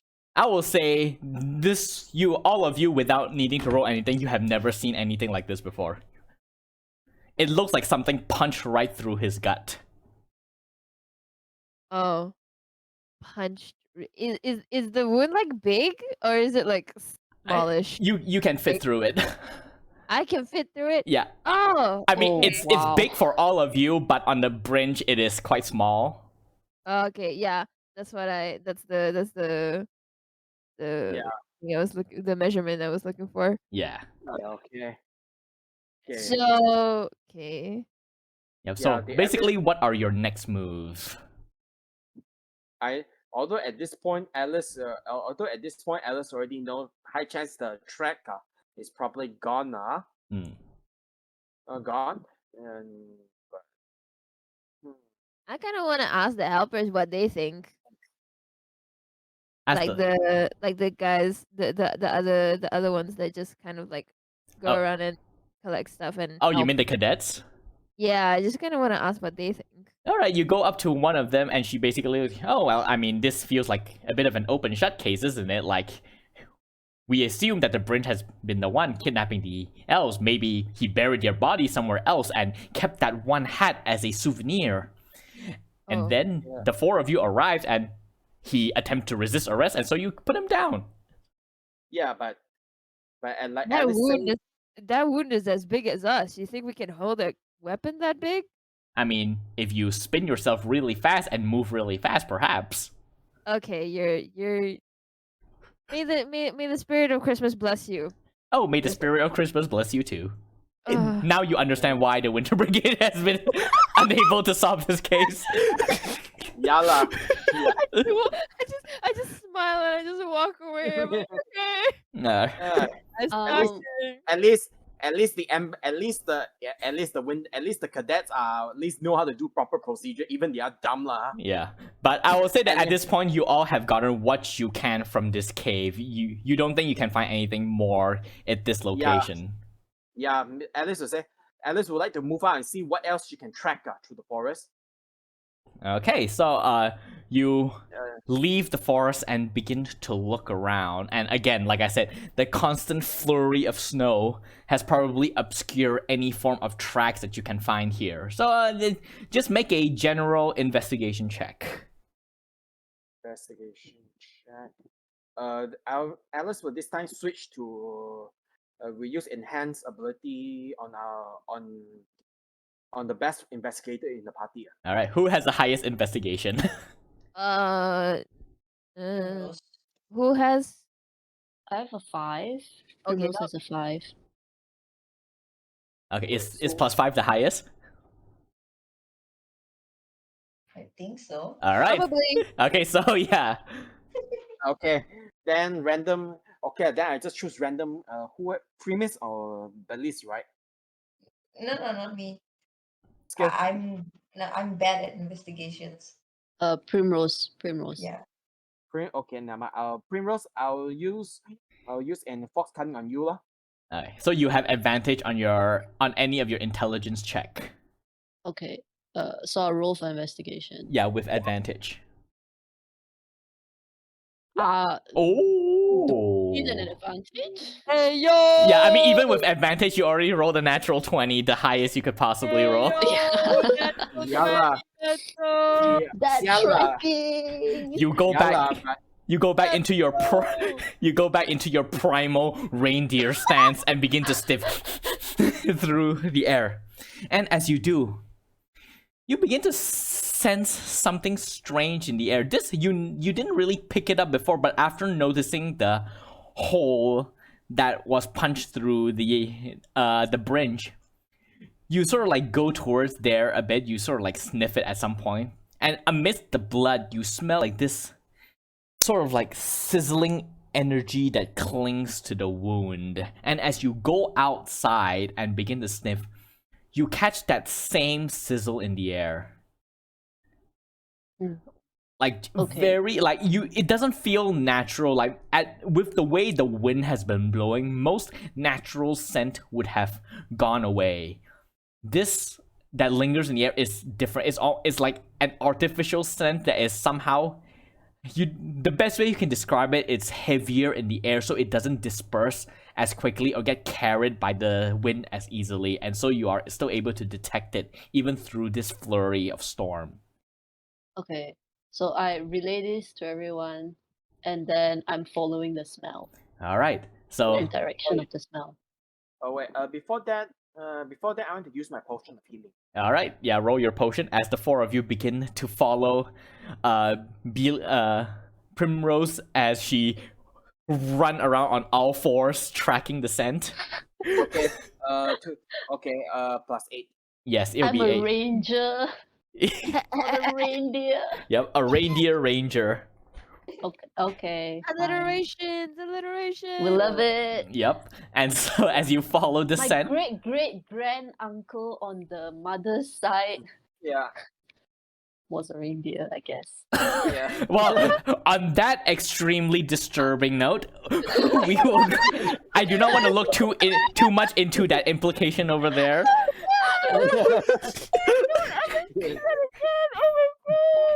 She is Beauty and the Beast, but an actual beast. Okay, anyway, before we go too far into this, you all follow the scent. Primrose follows the scent, and the rest of you follow her. Eventually, the scent lead all of you back into Christmasville. Hey yo. Wait. What is this? Confusion. And The Oh, wait. toy factory. and This kind of suspicious. as you enter the back into Christmasville, you sort of like begin to cut through and sensing it, and eventually you're sort of walking, and then it actually brought you along the road that passes Angus's home, and you can see that he is actually seated by his door, seemingly waiting for all of you, and he sees the four of you approaching. You've returned. Oh, did you solve the case? Did the smell lead to Angus or is passing by? No, it passes him and continues further east. Yeah, Alice will say. Okay. Okay, Alice will just point out. Not yet. Not yet. We're still on the case. All right then. If you need any assistance, just shout. All right. Okay, and Alice will just. And also, Alice will tell. And also, don't believe anything what Yancy reports. What Yancy say a report. You know, he's high again. Very high. When isn't he? Yeah. All right. So with that, you all continue to follow along the scent, and as you do, you realize you can see Angus sort of like watching you. Wait, why are you going in that direction? That's the direction to Santa's workshop. Okay. And then he sort of like gets off of his chair. and sort of like walk a bit rickety walk towards you all a bit, and goes, "Why are you going to Santa's workshop? Do you really think that the perpetrator of these disappearances would be there?" Primrose says, "Oh, don't worry, Angus. Sit down, sit down. I just left something there, so my friends and I are just going to get the stuff. Don't worry about it. Make a deception We're still on check. the case." Oh my god! Deceive. Deception. Deceiving time. Lie to an old man. Lie to an old man. Man, Do it with Oh pride. my god! Oh my yeah. god, why are you so I Alice- keep. Oh, I have no charisma. He sort of like hard life? he sort of like narrows his eyes at you for a bit. He was, "Look, you can't lie to an old timer like me. I've been alive 257 years. All forms of lies I've heard, and you stuttered. I know you're lying to me. Why don't you give me the truth? I can take it." Alice, Can I go towards that's towards Angus and cast charm person? no, Alice will say, Alice will know. Alice, Alice will just say, I'll just say, we are current on the clock, so I'll just be fast. We found what was our possible suspect, except when we arrive at the scene, our possible suspect is dead. Our possible suspect is dead, and what we found is some evidence that he may be related to kidnapping.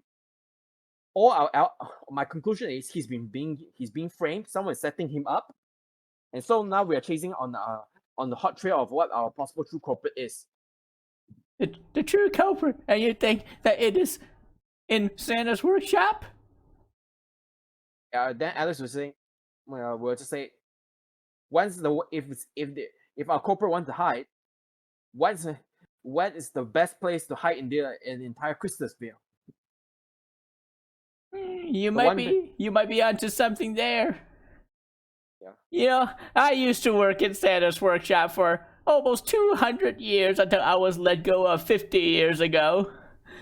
But Yeah. I still keep a set of my key cards that should be able to get us into the workshop. Give me a moment, and he goes into his house. Yeah. And then after like 5-10 minutes, he emerges and he has a fanny pack hanging from his left hip, and he heads towards, and in his left hand he's holding a card with a smiling face of Santa on it. "This is my key card. I'm coming with you. I will see through this to the end." Oh wait. Okay. Wait. Can we take a Slowing 5-minute us break? down. Sorry. Can we take a 5-minute break? Oh, sure. Sorry. Yeah. All right. In that case, yes, we will be back after a short 5-minute break. Stay tuned, and I will be swapping to the screen.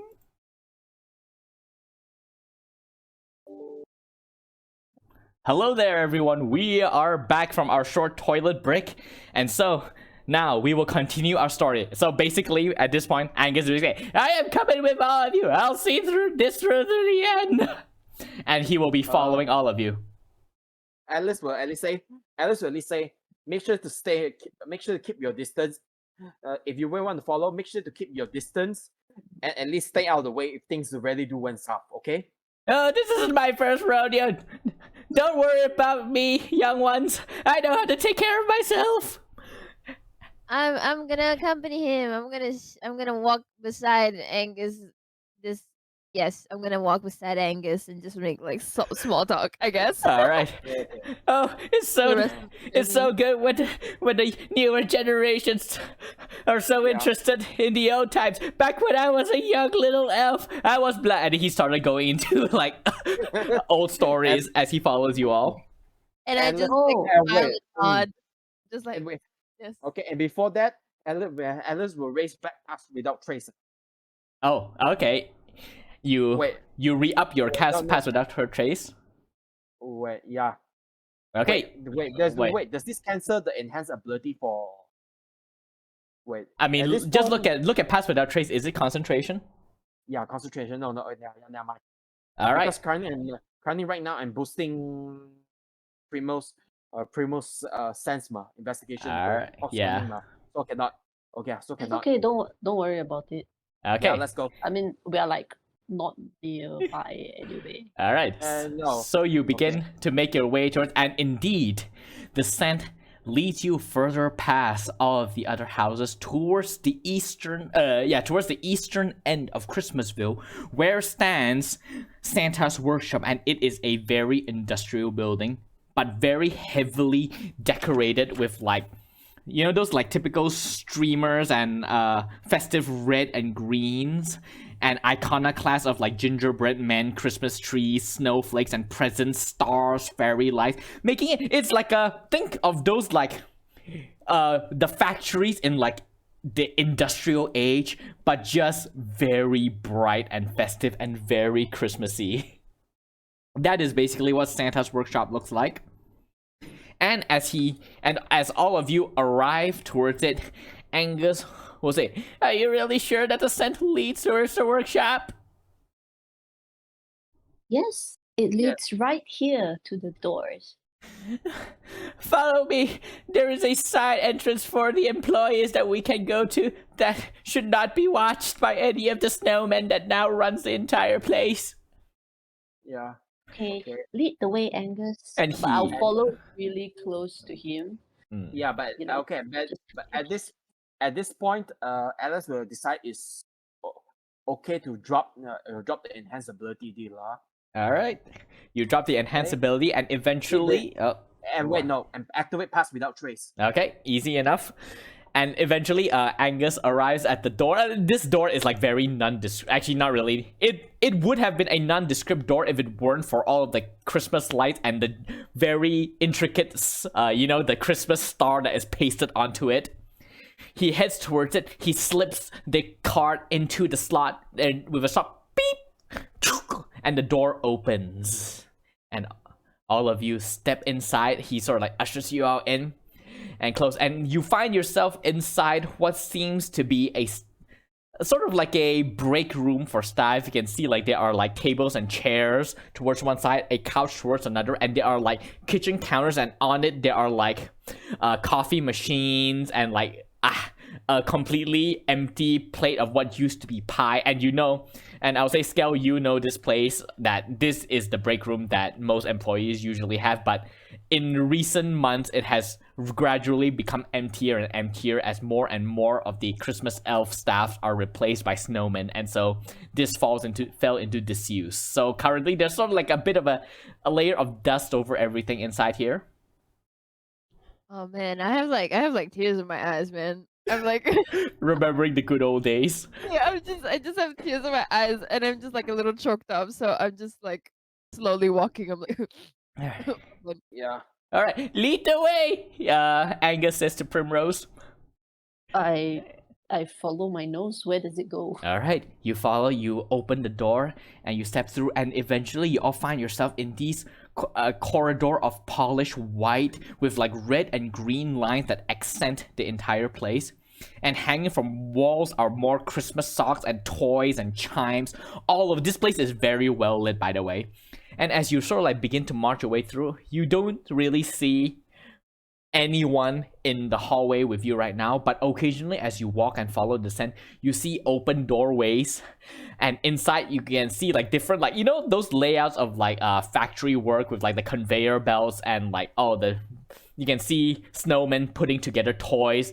This one down the line they put the hands on, the other further down they put the legs and things like that. Basically very a well-oiled machine, so to speak, as they build. And I would like everyone to make stealth checks as you attempt to sneak through these open areas of toy making.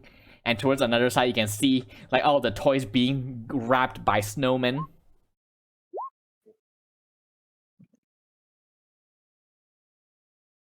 Is pass without trace is on, right? Whoa. Yes, so you all. Ooh, Alice. all of us. Yep. Oh wait, no, I just saw Primrose's one. I thought that was a 21 as well. All right. Where's So now I'm gonna roll some stuff. Oh. Okay. So you are all able to, you are all able to expertly weave your way through, passing yet more factory floors of toys being made, and candy as well that is being filled up, and toys being placed into presents and being packaged and put onto conveyor belts that is probably being sent up to Santa's tower, where his sleigh and his pit and his bag of presents that is never full. And you follow the smell and passing through slowly and slowly, and then as you're like sort of like following through, you can feel like the scent sort of like at this point it sort of gets muddled because this scent is everywhere inside the workshop, almost like it permeates the air around you, and you sort of like lose your way for a bit, like trying to pick it up, and then you hear through the speaker, "Hey everyone, this is Yancy of the Winter Sloop. I would like to inform the citizens of Christmasville that the culprit of the disappearances have been captured. It is the Grinch. He has been brought to justice by our very own Alice Sageridge and her 3 companions. Why don't all of you give them a round of applause?" And then you can see all of the snowmen inside the factory will just stop and start clapping their branch hands. So the sound isn't like actual clap, it's just like Yeah, lah, but at least we'll give a snap tap on his head, on her head, lah. yeah. A snap tap her head. Yeah, and as soon as he says that, you hear, "So rest assured, citizens, that you are all now completely safe, and it is all thanks to this group of heroes who should be very well rewarded. Isn't that right?" And then after a while, and then you hear a familiar voice. "Ho ho ho, of course. These 4 heroes should be rewarded. Why don't a few of you snowmen stop your job at the conveyor belts and go track these 4 people down and bring them to me so that I can reward them personally for what they've done. Ho ho ho ho." And then you see the opening next to you, you can see the snowmen begin to come out. Okay. Oh my God, Santa's out for us! Oh. Okay. And yeah, At least with this time we'll just go and guess. No, wait. I was gonna say something tells me we shouldn't really get caught right now or get seen right now. Primrose is gonna say, "Actually, you know what? Since Santa really controls this whole place, wouldn't he be the best person to talk to? If he wants to talk to us, we could go straight to him and then figure out our next move. Because that smell that killed the Grinch, Yes, the bridge. is really strong in this place. It's everywhere. I can't really track an exact location right now. So why don't we go and ask Santa himself?" And then at this point, Alice will at least say, "What makes you think that the person who spoke just now is Santa?" And Exactly. That's the point. If it's not Santa, then we know that maybe that person was the one who killed the Grinch.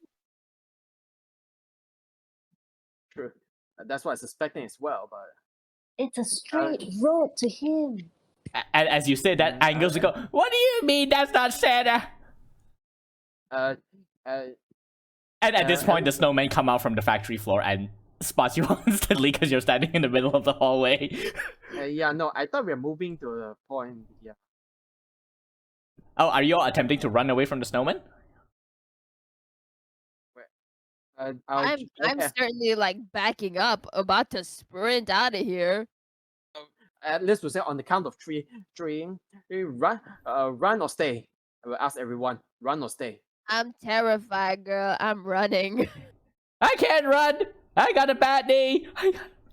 I'll carry you. I'll carry you. Much obliged. Yeah. So you're all running. Yeah. Others? What about the other 2? Okay, Beely said that she's going to run. Everyone, I would like you all to make acrobatics check for me. Acrobat. Oh man. I will roll for the army of snowmen. Yeah. Where's my acrobat? Oh God. Wait. Oh no, what is going on? Oh boy. Oh no, what is going on? Oh, bye. Okay. What? So, Wait, what? Goodbye. so all of you are like The about to dice have spoken. yeah, but unfortunately, as you said, it's time to run. Literally, at least a dozen snowmen emerge from every single factory floor in the workshop, and before long, you are all swarmed. Yeah, great. So they turns around, and then one of the snowmen sort of like leans towards you, and then you hear over the speaker, "Oh, there you are! Why, you're all already inside my workshop? It's like you all are dying to be rewarded by me. Oh! Why don't you snowmen bring them straight to me? I will take care of them real good. Oh!" Okay. Yeah. And you all are beginning to be led by the snowmen, and they are really gentle about it. Like, these snowmen are not like grabbing onto you and shoving you. They're just like ushering you along, you know, like a gentle guide. I still got tears in my eyes. Yeah. Are you still wearing the green glasses? Yeah. So everything is green right now, and okay. Yeah. Seeing everything in green, and then my eyes are tearing up, and everything looks so like foggy. I'm like, what is going on? I don't understand. So you are all. Oh yes. No, at least want to joke a bit at this point. So with that last sentence, I'm just going to say on record, or considering we may not walk out of this alive, high chance will soon meet our culprit. All right. So you all Yeah, begin to be led deeper into the factory, like going through ever deeper and deeper, and eventually you are all ushered into a elevator. And once snowmen go inside with you and press up towards the middle floor, and then you hear like elevator song playing as you go up. The elevator opens, and in front of you is a hallway that terminates in a large double door in front of you, and the snowmen usher the four of you out.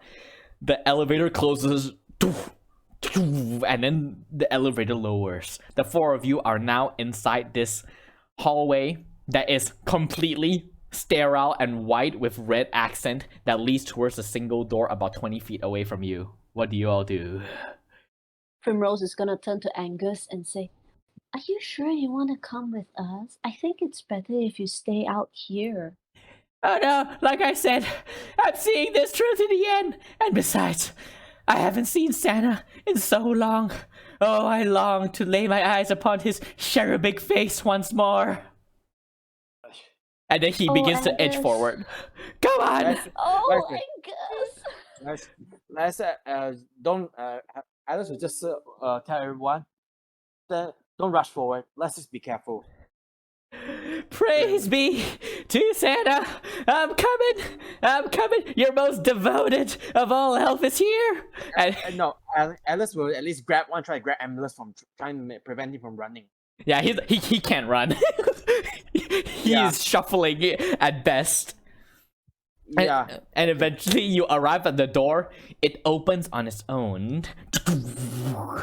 And inside you see a large semicircle room with polished white marble tiles.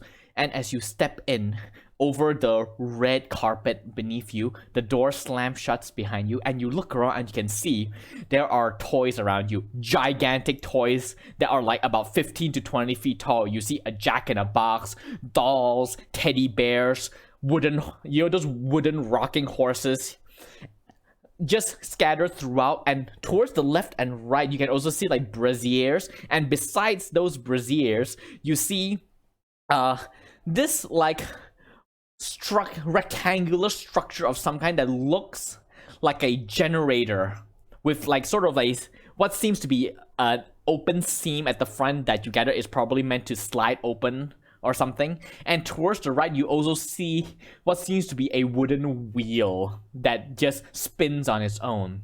And in front of you at the center of this wall that forms the semicircle of this room, you see a golden dodecahedron that is affixed onto a pedestal with various machinery and mechanisms sticking out of it. And on top of the dodecahedron is a triangle, and above that triangle is a lattice of circles and metal forming almost like an...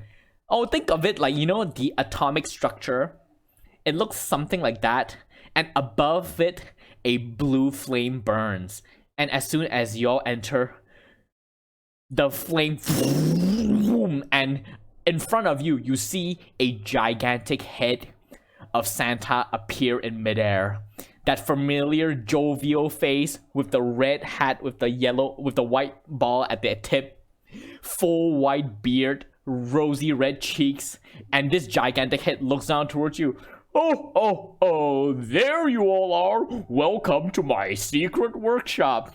So, the four of you are the heroes that brought the dastardly bridge to justice, eh? And solved the mystery of all of the disappearances. You deserve to be rewarded for that.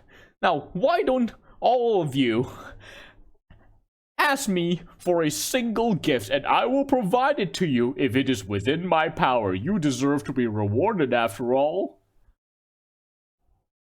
What do you all do? Sure.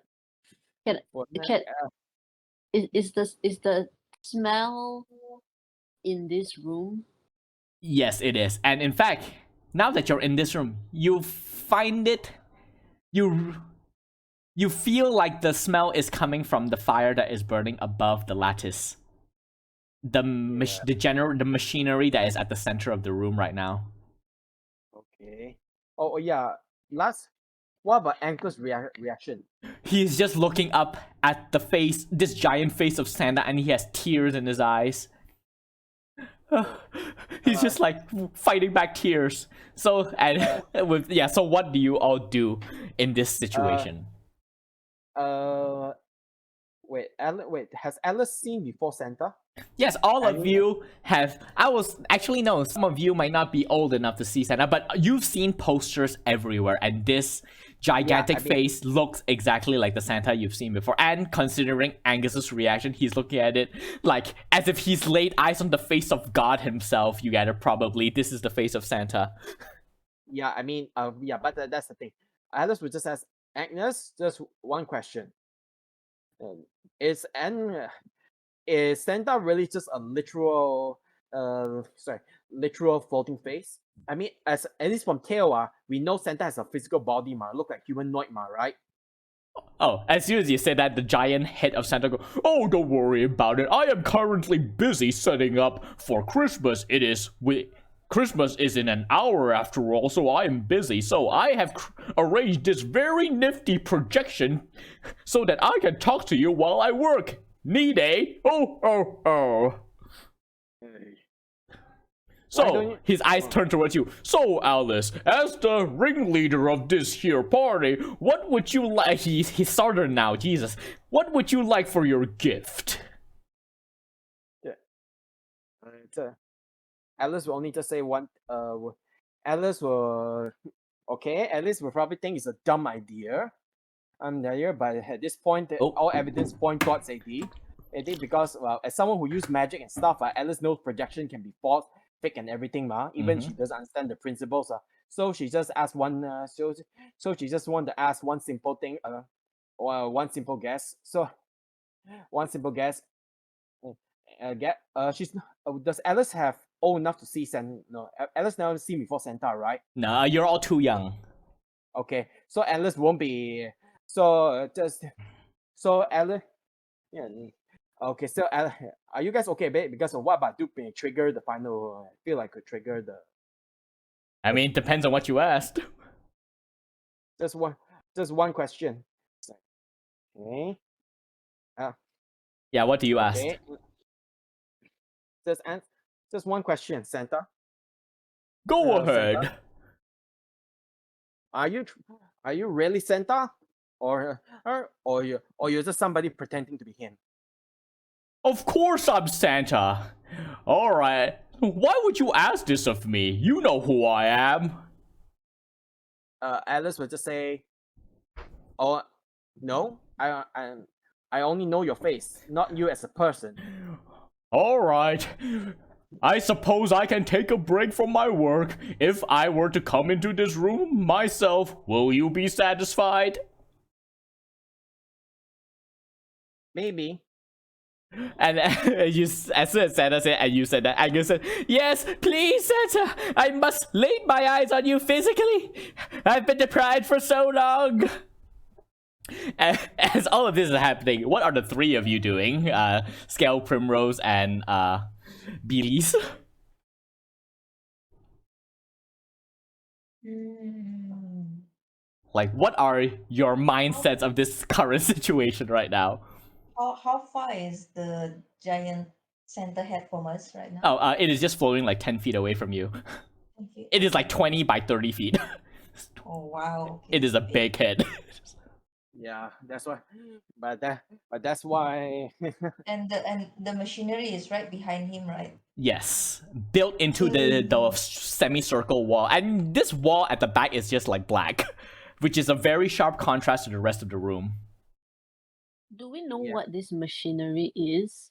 You have no clue, but from the sound that is making this gentle sound, you gather it's a generator of some kind, but you don't know what it's generating. Yeah, man. Right. Yeah. So Primrose is just thinking like, the smell comes from this room. How and what shoot so far and killed the bridge? Like, can't figure that one out. Alright. That is the question. And Skell, what is going through Skell's head at this moment? Scout is seeing the face of Santa, and they are in Santa's workshop, and they remember getting laid off, and they're a little angry right now, so they're just kind of in silence, just kind of like clenching their fists. Oh, Just kind of the meme of the Oh, clenched fist. Alright. starts clenching fists. Yeah, a single tear of anger from behind the green glasses. Yeah, exactly. And with all, Staring at Santa, just not wanting to say anything. Yeah. Because they love this spirit of Christmas so much, and this feels so the opposite of it. So just starting to feel anger and a certain kind of like resentment towards Santa, I guess. Alright, and with all of this turmoil amongst the party, the giant head of Santa says, "Alright, prepare yourself to lay eyes upon moi, whom none have seen in 50 years, because I've been very busy working on something for the betterment of Christmasville, but I will make this one exception for all of you. Now, drum roll, please." And in the background, you hear, and then the head implodes in a cloud of smoke. And all of you sort of like shield your eye for a bit. And as the smoke dissipates, you see standing in front of you, wearing that familiar red and white furred outfit, is Santa himself, standing right in front of all of you in all of his 6 feet glory, with his hot belly, his rosy cheeks, and his mittens. I don't know if Santa wears mittens or not, but he has it now since I've said it. And he looks at you and goes, "Ta-da!" And Angus falls to his knees. "Oh, Santa!" Now, are you satisfied that I am in fact Santa? Oh. Can I run a perception check? I would say you're trying to figure out if this is really Santa, right? Yeah, or at Yup. least Make an insight because, check. uh, Yeah, this would be an insight check, not. okay, I'll make but- an insight We check. we are about like 2-3 feet tall, right? Yes, so Santa is like And 3 times taller than all of you. right. Okay, so I can't be. I'm doing an insight. Okay. Yeah, so those Oh are you. god. You believe that this is Santa, as far as you know. That's Santa! Oh. Oh, Oh, fuck it. nice, Billy. Okay. Yeah. I'm believing one inch of this. Santa. Yep. Skel, are you attempting to incite Santa? I guess so. If you want to. Like, since 3 of them rolled, you might as well roll as well. Yeah. I got a +0. Okay. I So, see something. yep. So for Primrose, Alice, and Skel, like, you all don't really... You can't really see anything out of the ordinary with this Santa as far as, like, he seems pretty legit, but for Belize, something is off about this person. You don't know why. Like, you just... Something is... In the back of your head is just tingling. And it is like setting you on edge, but again, you don't really know why and don't know how to act upon it. But as Santa is like before you, you see Angus sort of like stumble forward on his knees. Oh, Santa, long have I waited for this moment. Ever since the day you laid me off 50 years ago, all I have thought about is to see you again and to offer you this gift. And he reaches into his fanny pack and he pulls out a music box and holds it out towards Santa. Here, I have spent years of my life crafting this so that one day when I see you again, I will give it to you for all that you've done for me and Christmasville. And Santa goes, how gracious of you. I will accept this wholeheartedly. And as he takes it, Angus says, wind it up. I'm sure you will appreciate the melody that comes from it. And Santa goes, oh, how interesting. He grabs the crank and he starts turning it and lets go. And it begins to whine and plays like a John T. Christmas song. Let's call it Jingle Bells. It is playing Jingle Bells right now, the music box. And as it plays, Angus goes, after you laid me off, I will admit that at some point I felt a bit of resentment. And he turns towards you, Skel. I'm sure you relate to it as well. And I just kind of like slowly nod very subtly. Very a sullen nod. Yes. And with that, Angus turns back to Santa and goes, so, like, at some point, I even attempted to approach the workshop to ask to speak to you, but I kept getting turned away by the snowmen. But I wasn't dissuaded, so I kept trying. Year after year, I tried. Until last week, I had enough, and I used my key card and sneaked in. And do you know what I saw? And Santa goes, oh, and what is that? I saw a couple of your snowmen carting cold peach lily, gagged and bound through the hallway. And that's when I knew. That's when I knew that you're the one responsible for the disappearances. And from that point on, I knew I must find you again so that I can do this. And then Santa sort of frowns. Do what? You all hear a large explosion as the music box exploded. And I need all of you to make a dexterity saving throw. Oh. Okay. Dex save. Come on, Dex. No. Oh, come on. I can't tell if that's good. My Okay. dice have given up. Oh my god.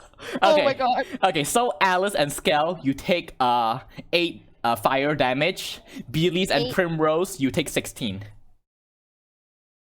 As 16. yeah, Belize and Primrose take 16. Skel and Alice take 8. As it just explodes.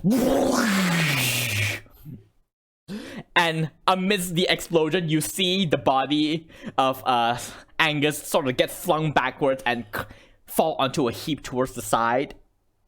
And as the smoke, yeah, and all of you like cough, and the smoke dissipates.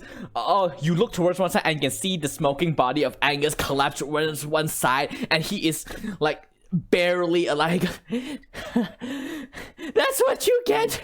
You go after one of us. You go after us all. Yeah. Sorry. Okay. And as yes. Can I take a 5-minute break? Sorry. Oh, I need to go to the again? washroom. Yeah, sorry. All right then. I know, but Okay. Nature Hanging on, calls. hanging on to the climax. Yep, I guess. Sorry. I guess it's fine. All right, we will go Put into it a on sh- the another. hanger. Yeah, we will go another short break again. We will be back.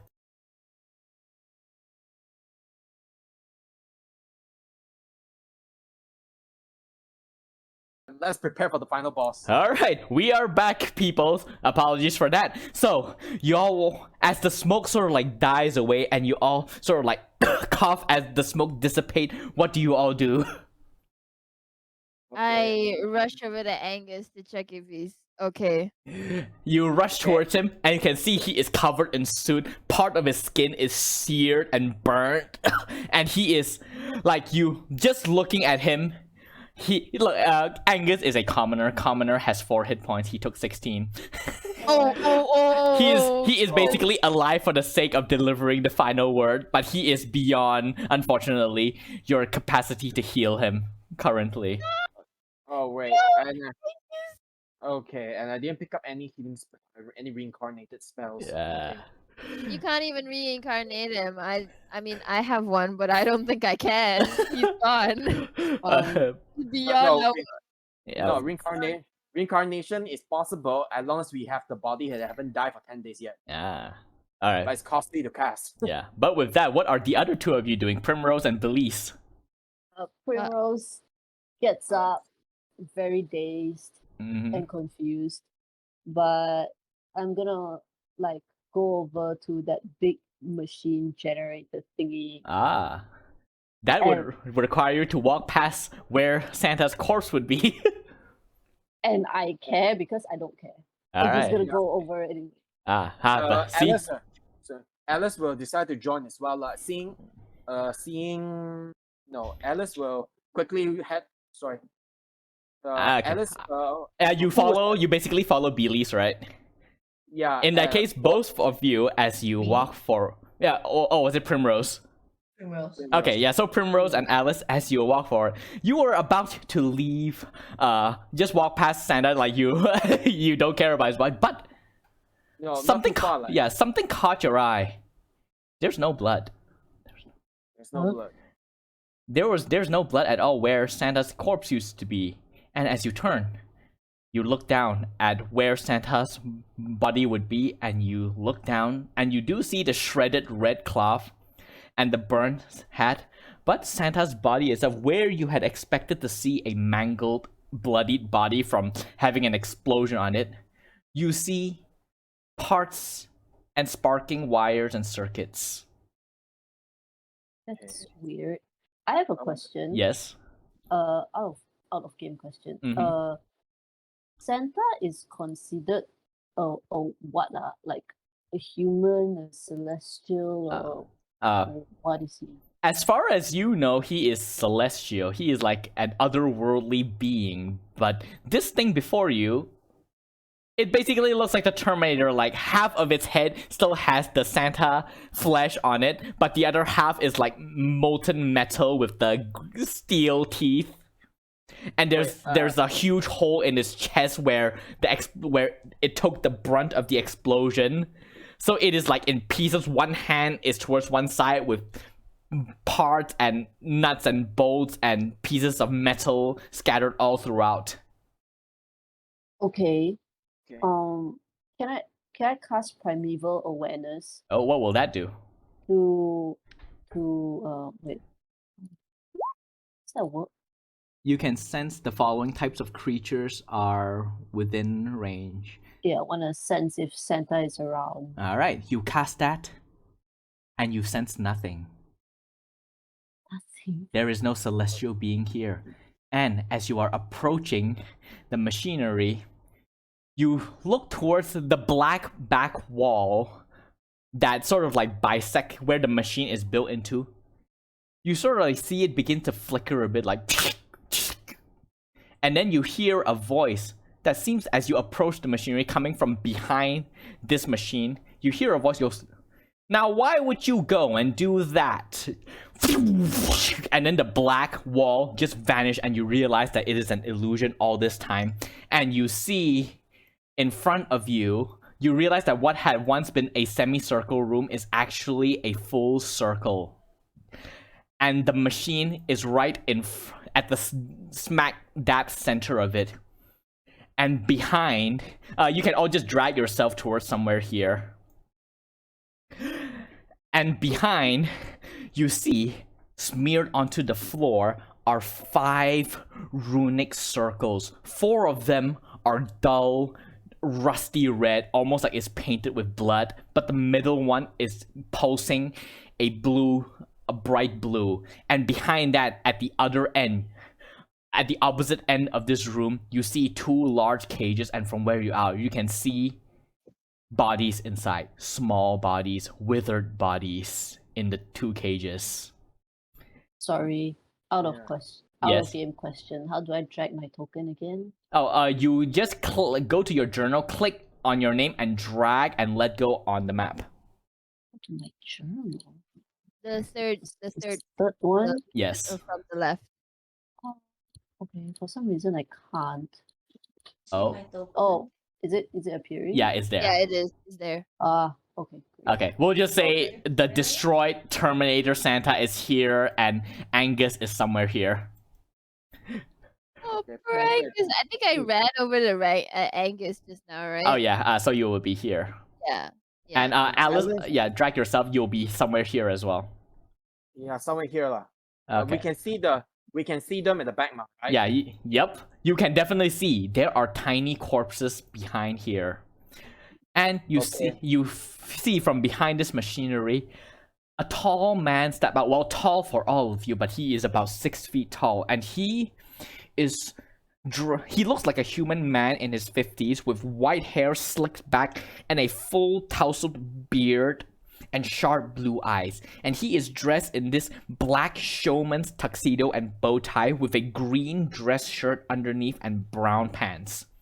And as he steps up around and sort of looms over you, not that close, and he goes, "Do you know how long it took me to build that? How many years of finagling and finesse and intricate designing to get him to look exactly like the real deal? Years, decades, and you just blew him up in just 1 second? Great job, you ruined my work. Are you happy now?" Okay. So, How do you all react to this? at this point, so Alice would say, so the true culprit has finally revealed himself. Well, I wouldn't say culprit. But, I mean, he looks behind him at the cage. Caught red-handed? Why? Why would you take Christmasville folks? And Alice would say, who the hell are you? Who the hell are you? And as he said that, he sort of like straightened and I go, "My name is Oscar Zoroaster Friedrich Isaac Norman Hank." You know what? My name is Oscar. And I don't belong here, as I'm sure you can tell. Oh, were you about to say something? I mean, yeah. At this point, Alice will just want prompt you. If I had to guess, you've been here since 50 years ago, right? Yes, 50 years ago, I ended up here. Before that, I found myself stranded in a land far away from my original home while riding on my hot air balloon. And I spent a couple of years there, and the people sort of looked up to me. You know, they call me many names. But the one that I like the most, and he gets like this far off look in his eye and goes, "Oh, they would call me wonderful." But then, an annoying little girl and her trio posse of brainless, heartless, cowardly idiots got me thrown out of the city, and so I have no choice but to take my hot air balloon and sail off to parts unknown, where I get caught in another tornado, and I ended up here.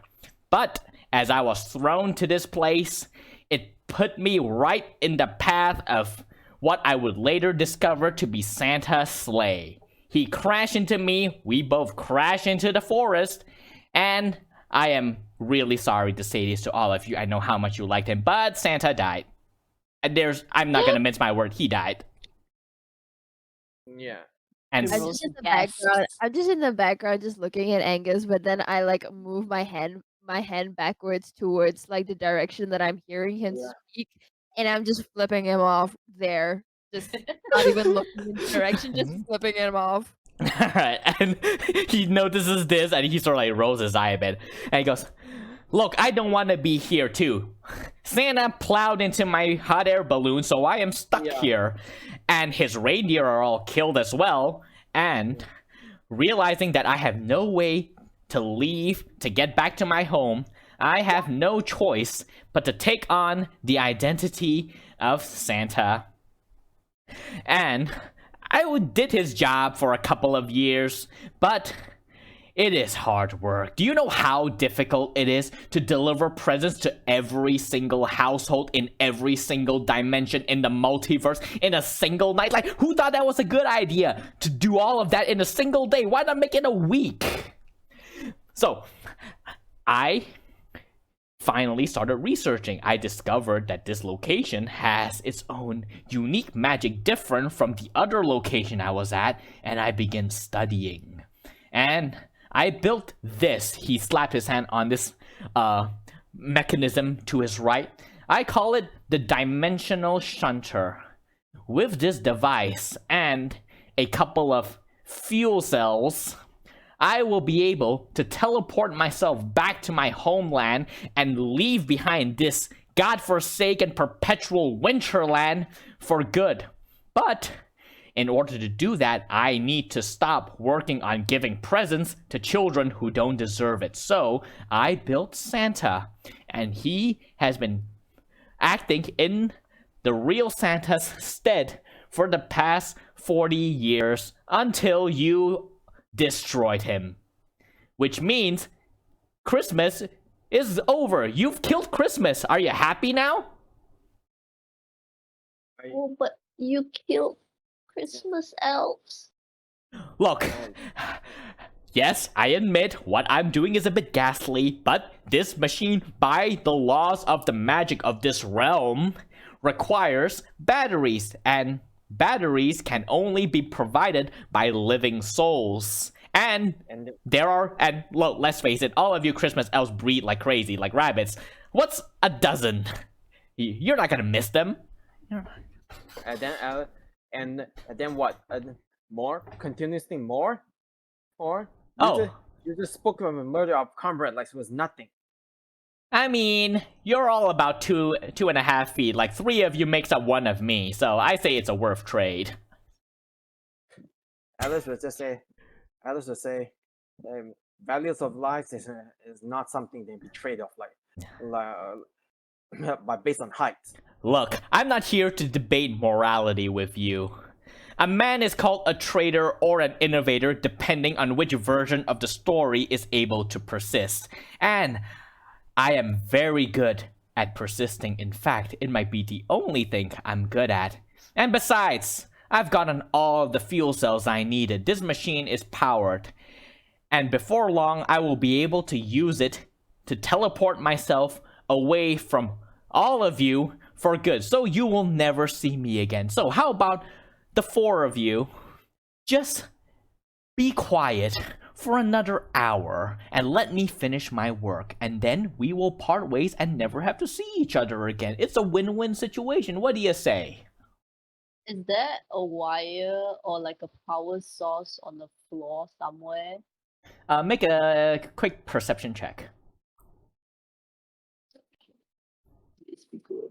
Oh man. Okay, I will say you looking around, you don't see anything immediately apparent as a wire, but you do notice on this machine over here, there is a panel beneath it. Okay. And I go. you're gonna walk up to it? Yeah, we're gonna go up to the panel. Wait, straight can up. I walk Can I walk too? All right, you can. But I will say the moment you all sort of like approach the machine, it goes, stay away from that. I know you elves are very mischievous. I will not have my hard work be destroyed like you destroyed my Santa. And what? Look, just back off. Let me finish my work. And everything will turn up daisy. Is that okay? I'm just gonna move here. No, it's not okay. It was never okay. Yeah, it's never okay. The fact of the matter is, even though it was just you have killed our comrades, and you have killed our fellow elves. And I'm pretty sure if I let you return back to your country, I think I can hazard a guess what you may do to them. Look, the only reason I resorted to, and I hesitate to use this word murder, is because I have no choice. I don't want to be here, but I am here. I must make do with the resources I am provided in order to get home. I have been away from Kansas for too long, I'm sorry. So, I would like all of you to just let me finish my work. I do not want this to get violent, but if you force my hand, well, what's another 4 elves to my cage, Yeah, I'm going up to the panel and I'm just like Yeah. gonna hit you. Oh, Yeah. okay. All right, I tried it the easy way, the hard way it is. And he reaches towards his back and he pulls out what looks to the players, it looks like a flintlock pistol, but to the rest of you, it doesn't. It looks like a stick with a trigger. I would like all of you to roll initiative. Yeah. Oh, Initiative. Yeah. I Yeah, can't yeah. see my token. Oh, wait, do you not see yourself in journal? In where? Yeah, in the journal, the third tab, the one that looks like an envelope. Ah. Yeah, there you just see your name. Click and then drag. Don't forget to select your token before you roll. All right, forgot. Oopsie. Well, I rolled a 1, so Yeah, sorry. that's good Uh, riddance. Wait, I got initiative. I got from gift of Alacrisia. So Yeah, so you can add your D8. And also, Beelies, have you dragged your token? Is it working? oh no, I got 18. It's in the character. Oh, Sorry, is it not showing up in the map? Yeah, you don't. You have to click and hold down your hold down the left click on your name, drag, and then let go on the map. Oh, Okay, I just forgot my token. I got an 18. Can you see it? no. Oh yeah, I see it. Okay, Oh. there you are. Okay, now select your token and roll your initiative and just alter. If you accidentally roll, just alter your initiative into the correct one. Oh, can we do that? Oh, we can. Yes. Why do I got a name under my token? I got Echo. 20. Oh, ignore those names. those are like generic names that Roll20 generates. Oh. And Never mind. okay, and so as he won't read draws, as the guy Oscar draws his gun, you hear, and you can see these 3 machines over here. The door opens, and you see 3 snowmen step out. And I'm gonna roll initiative for them as well. Initiative. And let me go put descending order. And so, top of the round is Alice. What are you doing? Alice will Alice will move back. All right. 1, 2, 3, 20. Because she already. I mean, at this point, we already guess it's a projectile weapons, right? Yes. So even though we don't know what a gun is, we at least hazard what is material. Yeah, you gather it's a weapon of some kind, so you are going to be a bit cautious. Yeah. So Alice will move back. Mm-hmm. Move back for now, and okay. I have to decide between. All right. What do you do? If it works, then I'm not wasted a spell slot. But if it didn't work, if it didn't work, we have maybe in trouble. All right. I'm gonna cast polymorph on this guy. On this guy over here. No, on Oscar. Oh, on Oscar. All right. You hold out your hand and you cast the polymorph, and as you do, this fire here flares a bit, and you can see, as it does, you noticed that beneath his tuxedo, you notice there is something glowing beneath it. It flares as well, and he sort of, you can see, Oscar looks at you. You didn't think it was gonna be that easy, did you? Yeah, I mean, at least it would say, but at least now I know.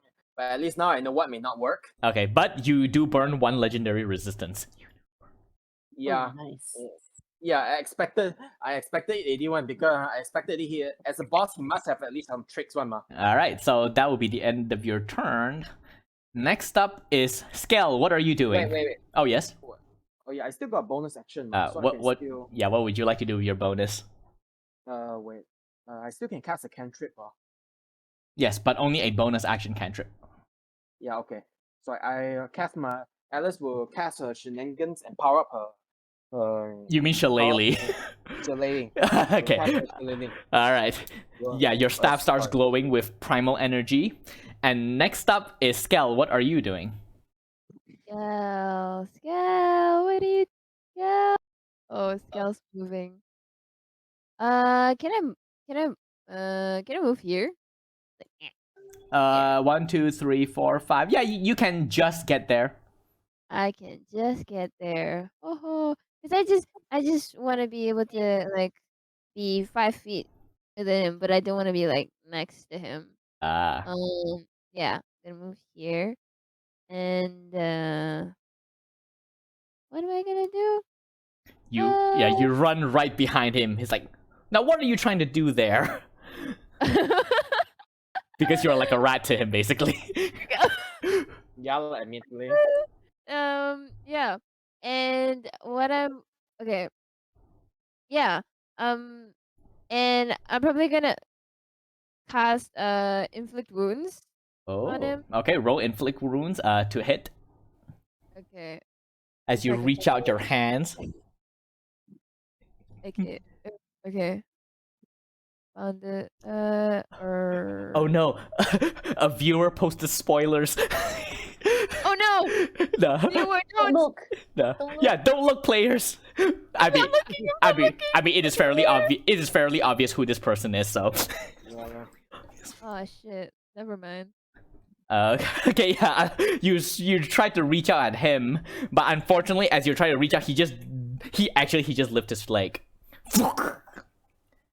And I would say you don't expend a spell slot for that because the spell didn't go off. So. Okay, thank God. This is Thank you. this is a one shot. I'm not gonna punish all of you the way I would if this is a long form campaign. Yeah. Okay. Yeah, that's actually no, this Working actually is right fair. now. Yeah. That's actually is fair. Yeah. He just lifted his leg. You're gonna have to try better than that. And next up is Primrose. Okay. I will move here. All right. Hunter's mark on Oscar. All right. I will put a token on him to show Hunter. I'll just put this ninja token on him. Okay, great. Hunter's mark, and then I will pull out my rust bag of tricks Oh. and throw it, and let's see what it ends up being. Oh no! I forgot I gave you that bag. Yeah. Yeah, we got magic items. Okay, hold on. Let me roll a d8. 3 is a mastiff. A mastiff. That's a dog, right? Yeah. There's a dog. Yeah. Okay, wait. Let me see if I Equal. let's see if I have a dog token. Okay. You know what? I should have probably been more prepared for this. But I was not expecting the summoning of a dog. Holy shit! The mastiff is huge. Show. Make them smaller. Or is it like default huge? Oh No. That's not the actual size of the mastiff. No. Let me just. Okay, yeah, there it is. Okay. All right. So you summon a mastiff. It lands on the ground and goes. Yeah, and I will. Can I still command it to do stuff? What does it say? You can use a bonus action to command how the creature moves and what action it takes on the next turn, or to give it general orders. Oh, so it takes but its that's turn only my after you. bonus action. Yeah. Okay, so I guess that's my turn. Okay, so currently, Anyway, he's there. so it doesn't do anything currently. Yeah, Okay. but I can tell you what to do for the next turn. Okay. So what would you want it to do for its next turn, which is basically after you? Yeah, go and bite Oscar. All right. So now it is the Mastiff's turn. It is going to run towards Oscar and is going to attempt to bite him. I'm going to roll Mastiff Bite. Oh, that actually hits. But as you watch the Mastiff reach up to bite, this snowman with incredible speed come here and places itself in between him and the dog, and the snowman takes the damage instead. Wait a second. Is the guy's name Oscar? Yes. Oh my. Oh, you realize who he is, right? Wizard of Oz reference. They call me wonderful. Yeah. I Yes. have no contact. Yeah. He is basically Oscar from Wizard of Oz. Yeah, lah. I mean, who's Oz? The Wizard of Oz is trademarked, so he could not possibly be the Wizard of Oz. He's called Oscar. Mr. McLean. Basically, we encounter a bad version of the Wizard of Oz. Lah. Yeah, I mean, didn't you watch Wicked? The Wizard of Oz, the main villain there. The Wizard of Yeah, but Yeah, all right. Next up is Belize. What are you doing? Snowmen are there. 3, right? Yeah, there are 3 snowmen. Here. Yeah, and another one. Oh, yes. And you gather just from the reaction, it seems that these snowmen will risk their life to take any damage that you would deal to Oscar.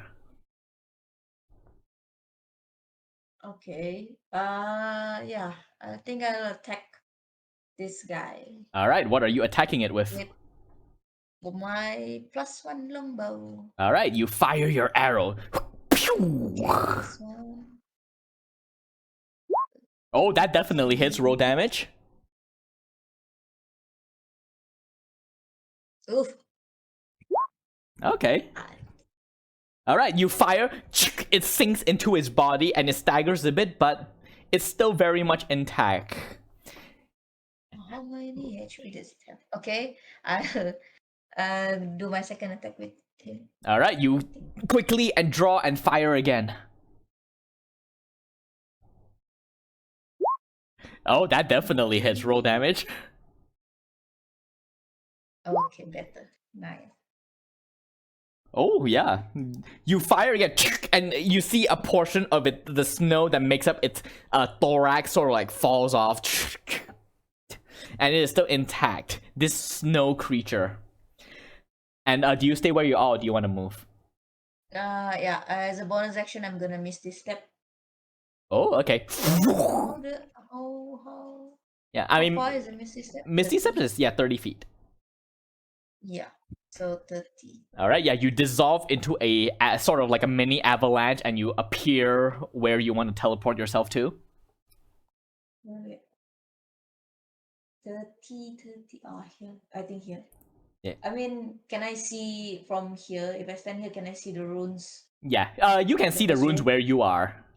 But it's not lighting up, right? Yeah, only this middle one is lighting up.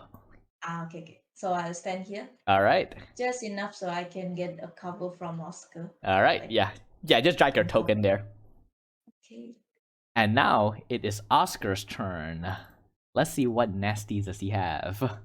He is going to look at all of you and he goes, you know what? Things are getting a bit hot. Let me add some more to it. He reaches into his tuxedo coat and he pulls out this circular device.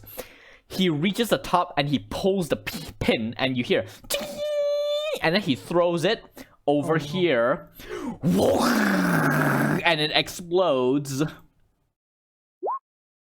And I would like Primrose and Alice And the Mastiff to roll dexterity save. I will roll for the Mastiff. Oh my gosh. Oh, Oh, he fails. Oh, Wait, Fireball. dexterity save, right? Yes. The Mastiff dies instantly. He has 5 hit points. Oh, my doggy. Okay, both of you take 29 no. damage as the grenade explodes. I use I sacrifice one. I sacrifice one absorb element. Oh, okay, so you take half damage. Yeah. All right, yeah, absorb element coming in clutch there. So instead, you take 14 damage instead. But Primrose, you take the full blast. Oh. As fire just engulfs you like, "Rah!" Yeah. Okay. Then a magic shield raise up and blunt the fire damage from Yeah, Alice received. nice. Yes. And then with that, he is going to actually, yeah, he's going to walk away like 1, 2, 3, 4, 5, and he's gonna take a step backwards. And Skell, you can make an opportunity attack. Oh, all right. Wait, how do I do that again? Yeah, just make a melee attack. Any? Yeah, any melee attack. Oh. Oh shit! I have a lot. I have too many highest. attacks. Take the highest. Too many. I have too many. Oh my god. Wait. No. Okay. This is so many. Do I rolled to hit first, right? Yes. Yes. Of course I do. Why Yeah. am I? Why would I? Why wouldn't I? Okay. Okay. All right. That definitely hits, but as you swing down, this snowman whoosh, and tanks the hit instead. Roll damage. Damage. Oh shit. Okay, so that snowman takes. You carve at it. Wait, what damage does this Lightbringer does? Oh, bludgeoning. Bludgeoning. Okay, all right. You carve at it across his chest, and again, these snowmen seems to just react supernaturally to any danger towards Oscar. And now it is the snowman's turn. This one right in front of you, Skell, is going to slam at you. Oh my god, they can make 3 attacks. Let's go. Oh my god. God, please. No. Oh god, please. Oh No. Oh, that's all hit. Oh god, please. No. Alright, I'll roll damage. This is so fun, isn't it, guys? Okay, you take 14 bludgeoning damage and 20 cold damage from that snowman. Oh. Okay, wait, what? Okay, wait. How much? How much? 14 bludgeoning damage and 20 cold damage. 14 and 20. Yes. So fun. How much HP do you have left? Are you alive? A third of my life. Uh, I have 22 out of 64. Alright, and this snowman is gonna come towards you, Primrose. This is so funny. Yeah. And remember, these are snowmen, so you know what snowmen are scared of, just saying. Oh my- And it's gonna Yeah, I make know. 3 melee attacks again. Oh my Yeah. god! Did you Shit. double crit? Yes, I did. Yeah. Bye guys. It was GG. GG, bye. okay, I can't count. You so- take 39 damage. 39? Yes. Oh shit. Oh no! I wasn't I'm- expecting these snowmen to be so strong. I'm down. Nick, why would you do this? No, it's the I'm dice, down. not me. They're snowmen. They're snowmen. They're not supposed to be that strong. Yeah. You, Nick. You're the one who put them here. We are not yet down yet. What happened? Okay. And, I'm down. oh no. Okay, I'm gonna put a token on you. I'll put this here. Hopefully someone has Are you healing down? spells. Yeah, I'm down. I'm Yeah. conscious. And this snowman is gonna come here, and this snowman is actually gonna reach into its body and pull out a snowball and throw it at you, Belize. And it misses completely. And now, Alice, you are up. Okay. Alice already sees Surgeon Comrade down, but for now, hang on a bit. Hang on, she'll just shout, hang out, Primrose, Belisa. Yeah, Primrose. Primrose. Uh, Primrose. Oh yeah. yeah, I'm unconscious. I don't know what you said. Yeah, never mind lah. It's just in character for a shout out lah, because right now we are out of, because I should have done this earlier first but I just think then print to she can just say to anyone can in response Primrose performs summon elemental. Oh, okay. And what do you summon? Oh, sorry. Wait, summon one elemental. I summon a fire elemental. Yes, that makes sense. Yeah, except that All it's a right. level 4, so except for level 4, so level 4 fire elemental, right in front, right beside. Where are you putting it? Wait, first, can I put it beside here? Beside the snowman? Okay, no, it is not that big. Give me a moment. Okay. This. I'm But at least, Wait. This one or this one? tired. yeah, but no, because at least we will at least want to save. Primrose. Or at least want to save Primrose later, because you want to get within range. Okay. Yeah. So I'll Chill. put this fire elemental here. Here, fire elemental here, and the size of the fire elemental It's large. Is larger than me and my trusting spirit friends. Yep. And she say, And I think it has 60 hit points, right? Your fire elemental. yeah, armor. No, wait, first let me check again, huh? Yeah. Yeah. Oh, It's 50 plus 10 for every spell slot above. Oh wait, so it's 50, not 60. Now 60. Yeah, now 60. Yeah, okay. 60. Say hi to my elemental friend. No. Sorry. All right. So now, does it make its attack after your turn? After my turn. Okay. So I'm guessing you make it attack this snowman. Yeah lah. After I turn. Okay. So. No more bonus action, lady. No more bonus action. All right. So. Let me see. I got one more bonus action. Maybe I got one more bonus action. Wait a second. Bonus action. Yes, and then I activate. Then activate my I activate my Steriform and convert myself into. Sorry. Into a what? Steriform chalice. Hey, wait, what's that? Steriform chalice. Can you ping that in chat? I'm trying to ping it. First. Wait, it's not showing up in there. Oh. Wait. Does the Steriform chalice real? That's Circle of the Stars, right? Is it? Yeah, Circle of the Stars. Oh. Okay. All right. You activate Starry Form Chalice. I mean, it's legit. Yeah. It is. I know about this ability. I just, for a second, my brain blanked there. Yeah, sorry. All right. Alice So. will activate Steriform, Alice, and stars will begin to appear body and. All begin right. to appear in body and witness, and then she moves herself here. Okay. And now it is the elemental. It's gonna make 2 attacks against the snowman. I'm guessing. Yeah, 2 attacks against the snowman. Okay. Okay, I think. first. Do you roll it or do I roll it? I think I roll it. Okay, yeah, just roll it because I don't see the attack roll in the ping here. Yeah, okay. 2 attack rolls. Okay, multi attack. Yeah, so it will make 2 attacks because half the spell level. Okay. Plus 1 spell level. Oh, you use my spell modifier for it. Yes. So I have to roll 2 times. Mm-hmm. Pew pew. Oh, that definitely hits. Roll the second one. Both hits roll damage. Nice. Pew Roll pew. Vengeance. Okay, wait. Elemental, then. Okay, sorry. Don't worry, Primrose. I'll heal you. I'll get you back up. Just chilling. Oh. 1d10 plus 4. 1d10 plus 4. Yeah, okay, so that's 28 damage. Okay, yeah, so your elemental just claw at the snowman, and this snowman instantly split apart into water and splashes onto the ground.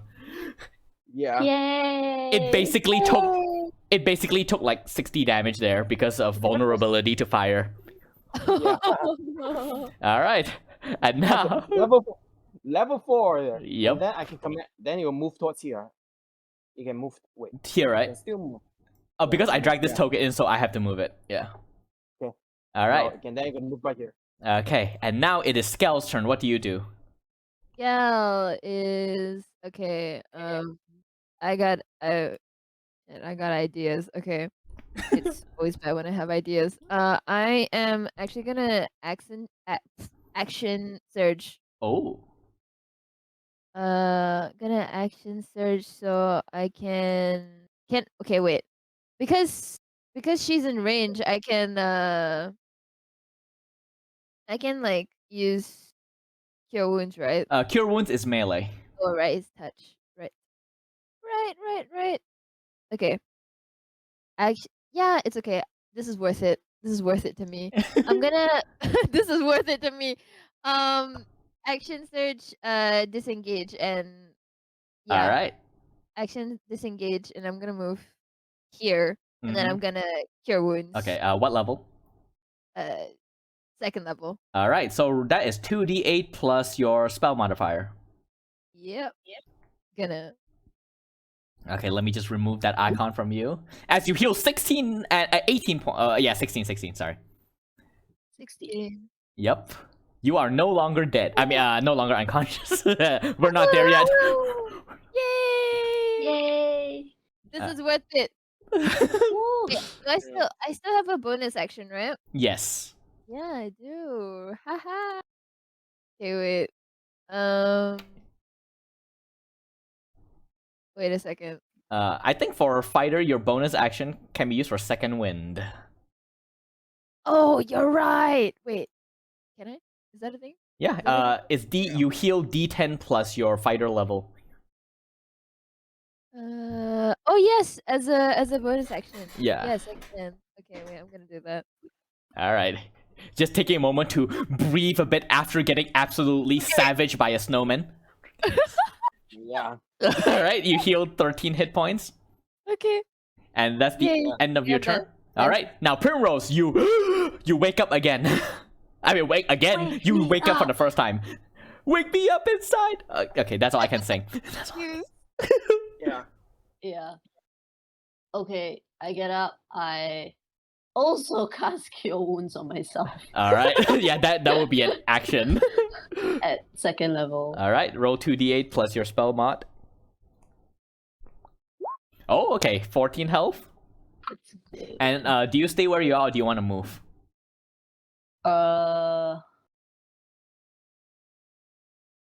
I think I will stay where I am because I'm pretty far away. All right. Uh, And now, Belize, you are up.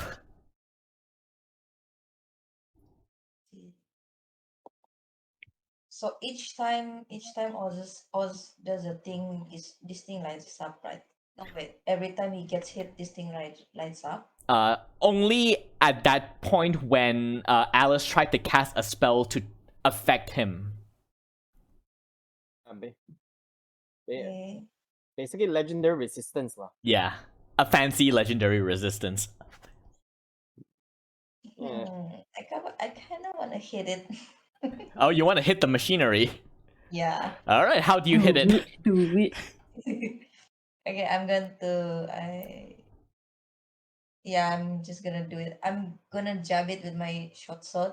Okay. You'll have to move 5 feet to your right in order to stab it.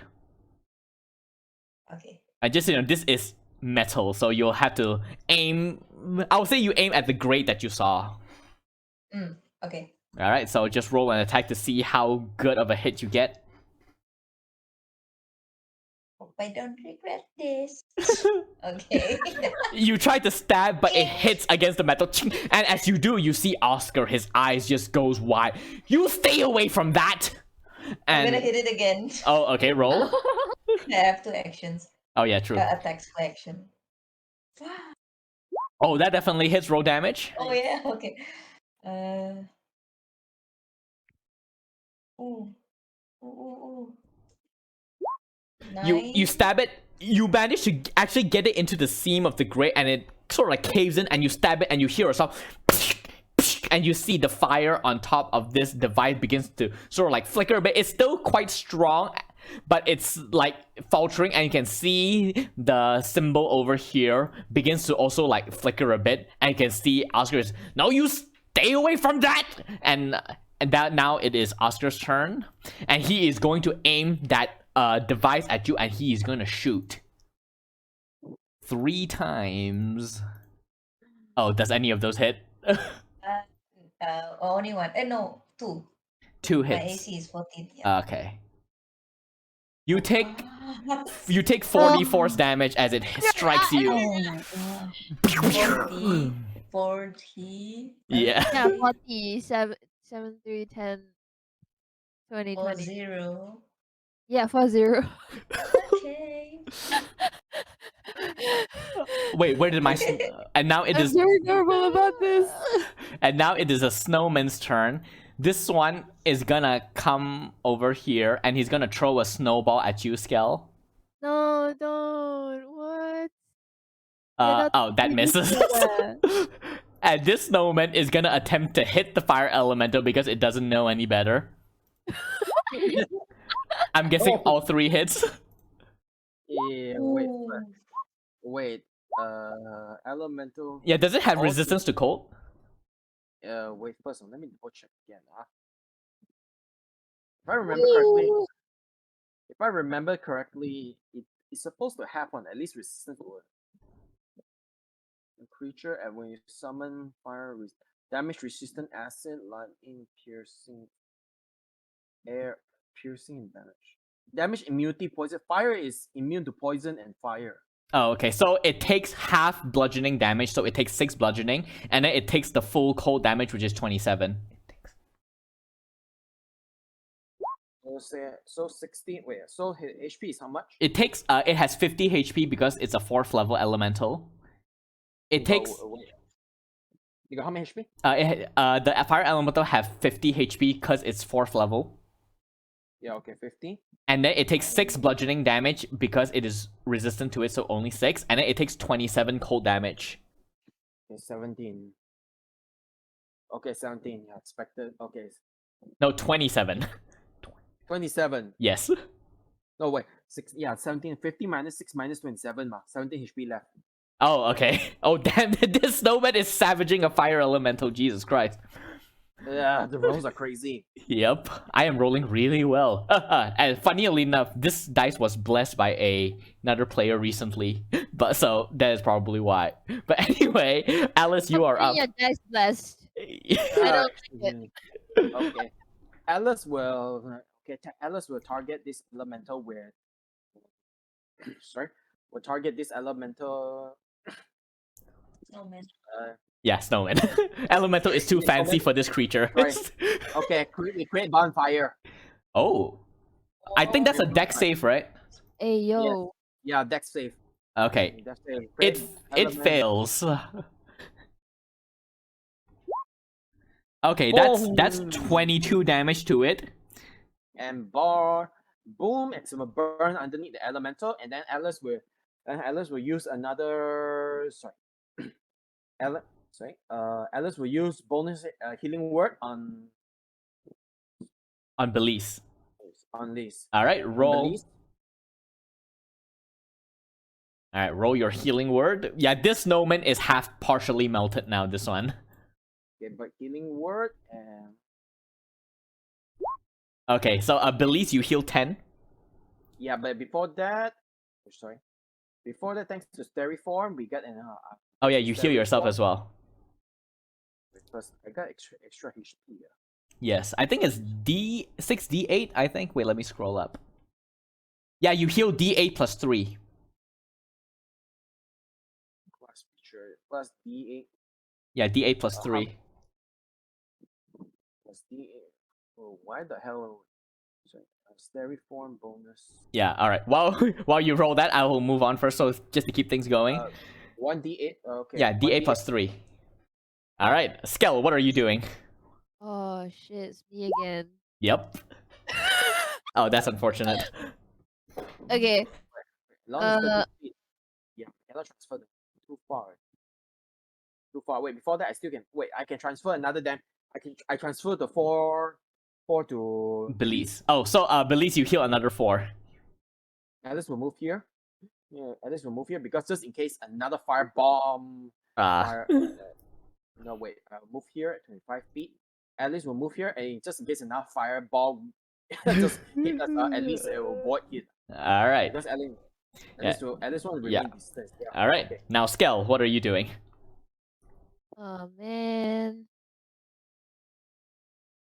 Kind of Focus want on to use fire, but I kind of don't want to.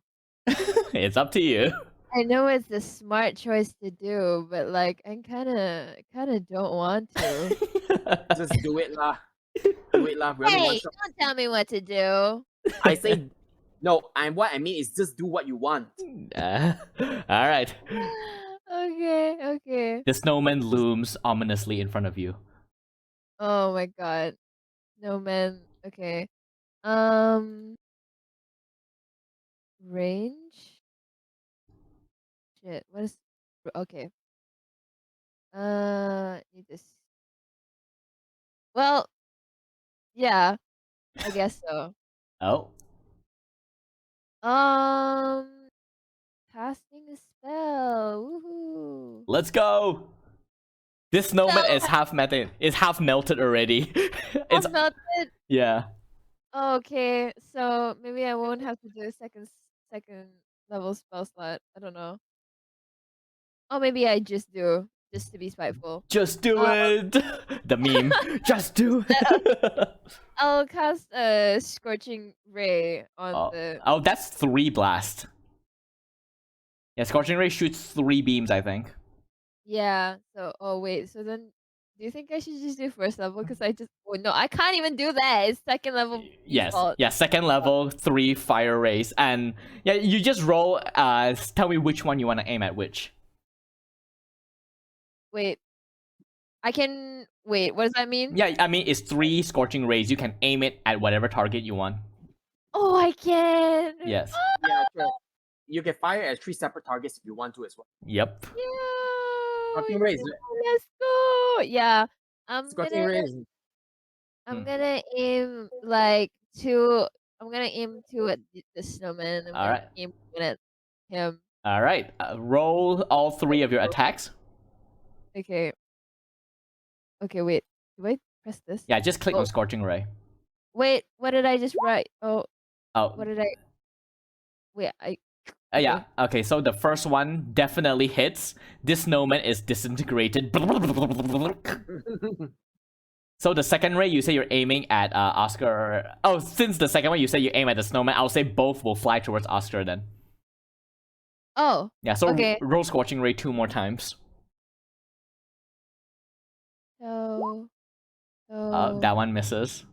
So. Okay, that one, this snowman will fly towards here and tanks the hit. Roll damage. Wait, my fire elemental. I forgot that. Oh, what Oh. the hell? Oh, yeah, roll your fire elementals opportunity attack. Yeah, no, I mean, damage. yeah, no. No, wait, no, I mean at least attack that snowman first. Yes, I mean it's leaving its range, the fire elemental's range, so it can make an opportunity attack if you want. I Yeah, do yeah, damage, slam. so Yes. then Sorry. it's four. Yeah, Okay, roll the Yeah, attack. rolling now.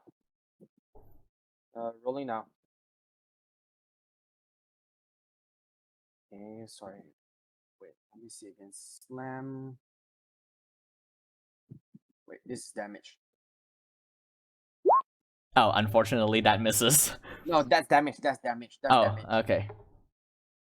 See, okay. Yeah, so that'll be Spell attack. yeah. Spell attack. Okay, yeah, that definitely hits. So you do 10 damage, and then Tay will do Skell will do 4 damage. Okay, yeah, this snowman surprisingly still alive. Oh man. So I forgot to command my just now. I forgot to command my fire elemental during my second turn. It's fine. Skell, do you want to stay where you are? Or do you want to move? Okay. I think I'm gonna move a little bit. All right. These do these circles have any effect on me? I kind of. You don't know. Oh. Oh man, what would you say that? Oh man, what would you say that? What would you say that? I mean, I speak nothing but the truth. Oh man. Okay. I'm just gonna stand like on the outside of the circle. All right. That's actually no. I'm just kidding. It's not inside. I'm not gonna do that to you. Okay. All right. And now, Primrose, you are up. Okay, flame arrows. Ooh. I will hit the snowman first. All right. Ooh. him Oh wait, over. is why am I making the melting sound? It hasn't even been hit yet. Yeah. All right. Roll attack. Are you kidding me? No, that hits. It's a snowman. Oh, nice. Okay. It's not very fast. So it's this Yep. plus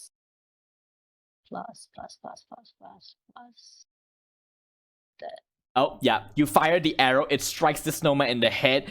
Its head is pulled out of its body, and it falls backward, and it disintegrates into nothingness, or rather, Okay, into a puddle cool. of water. I have one more attack, All right. and I will flame arrow Oscar. Okay. If it hits. Yeah, roll attack. But I have Hunter's Mark as well. Oh, that hits. Yeah, you have Hunter's Mark on Oscar right now. Okay, so I'll do that. And Whew. And roll your And- Hunter's Mark. what's the Hunter's Mark? D6, I think. Yeah, it's a D6. Oh, D6. And flame arrow because I've got 12 Okay. ammunition or something. All right. Okay, so as you fire, Oscar sees it coming, and you see the thing on his chest again, and you can see almost a force field appear around him. Let's see how much it absorbs. Why did it not roll the hit point? Let's see. Okay, so 19.5. Oh, so it just managed to absorb the damage, but the force field is gone.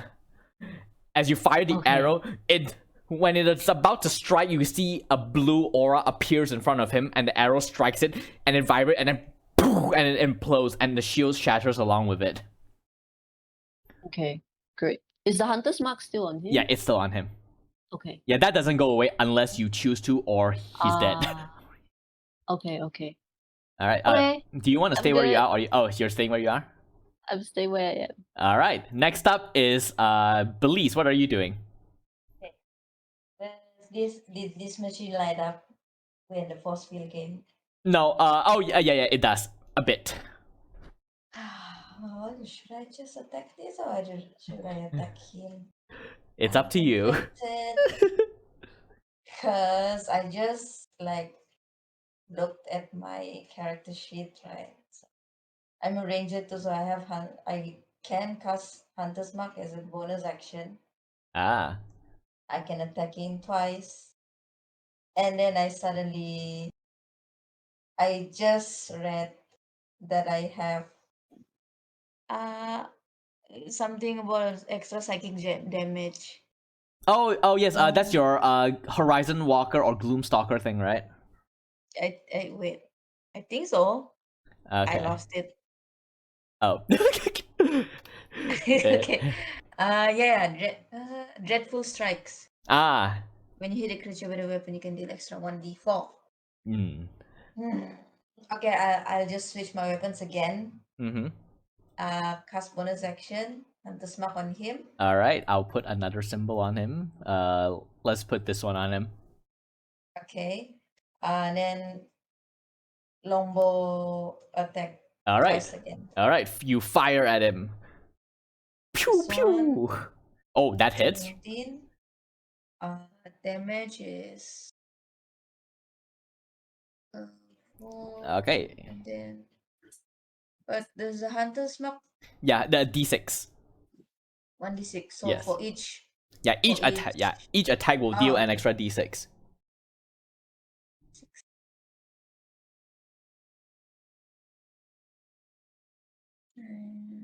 Oh wow. 6 Nice. Okay. plus The D4, right? The 1d4. Okay. But that only happens once, I think. per Yeah, round. it does, I think. Okay, so another 2. So that's my first attack. Yeah, and now you draw another arrow and fire at him again. Roll attack. Yeah. And it does not hit. Oh, yeah, that one misses, unfortunately. Phew. But that single arrow, you did quite a number. He is looking rough already from that single arrow. Like, he is not very tanky.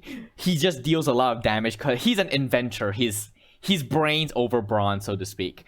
But now it is his turn, and after you sorry, can I use my movement? Oh yeah, sure. Okay, so I'm not going to move forward. I'm going upwards All right. at the machine's level. Okay. Okay. All right. So I have a question. yes. So sorry, just now when Oscar threw the grenade, Yes. I have a what is this? Multi-attack defense to gain a +4. Oh, to that AC. one is a weapon attack against you. That is a spell effect, so it won't trigger multi-attack defense. Okay, so how does it trigger? Like a melee Yeah. attack? So let's say yes. So wait, did you weren't the one that got savaged by the snowman, right? I mean, I did. Okay, yeah, so if the snowman had melee attacked you, then all of your subsequent attacks by this same snowman will have +4 AC.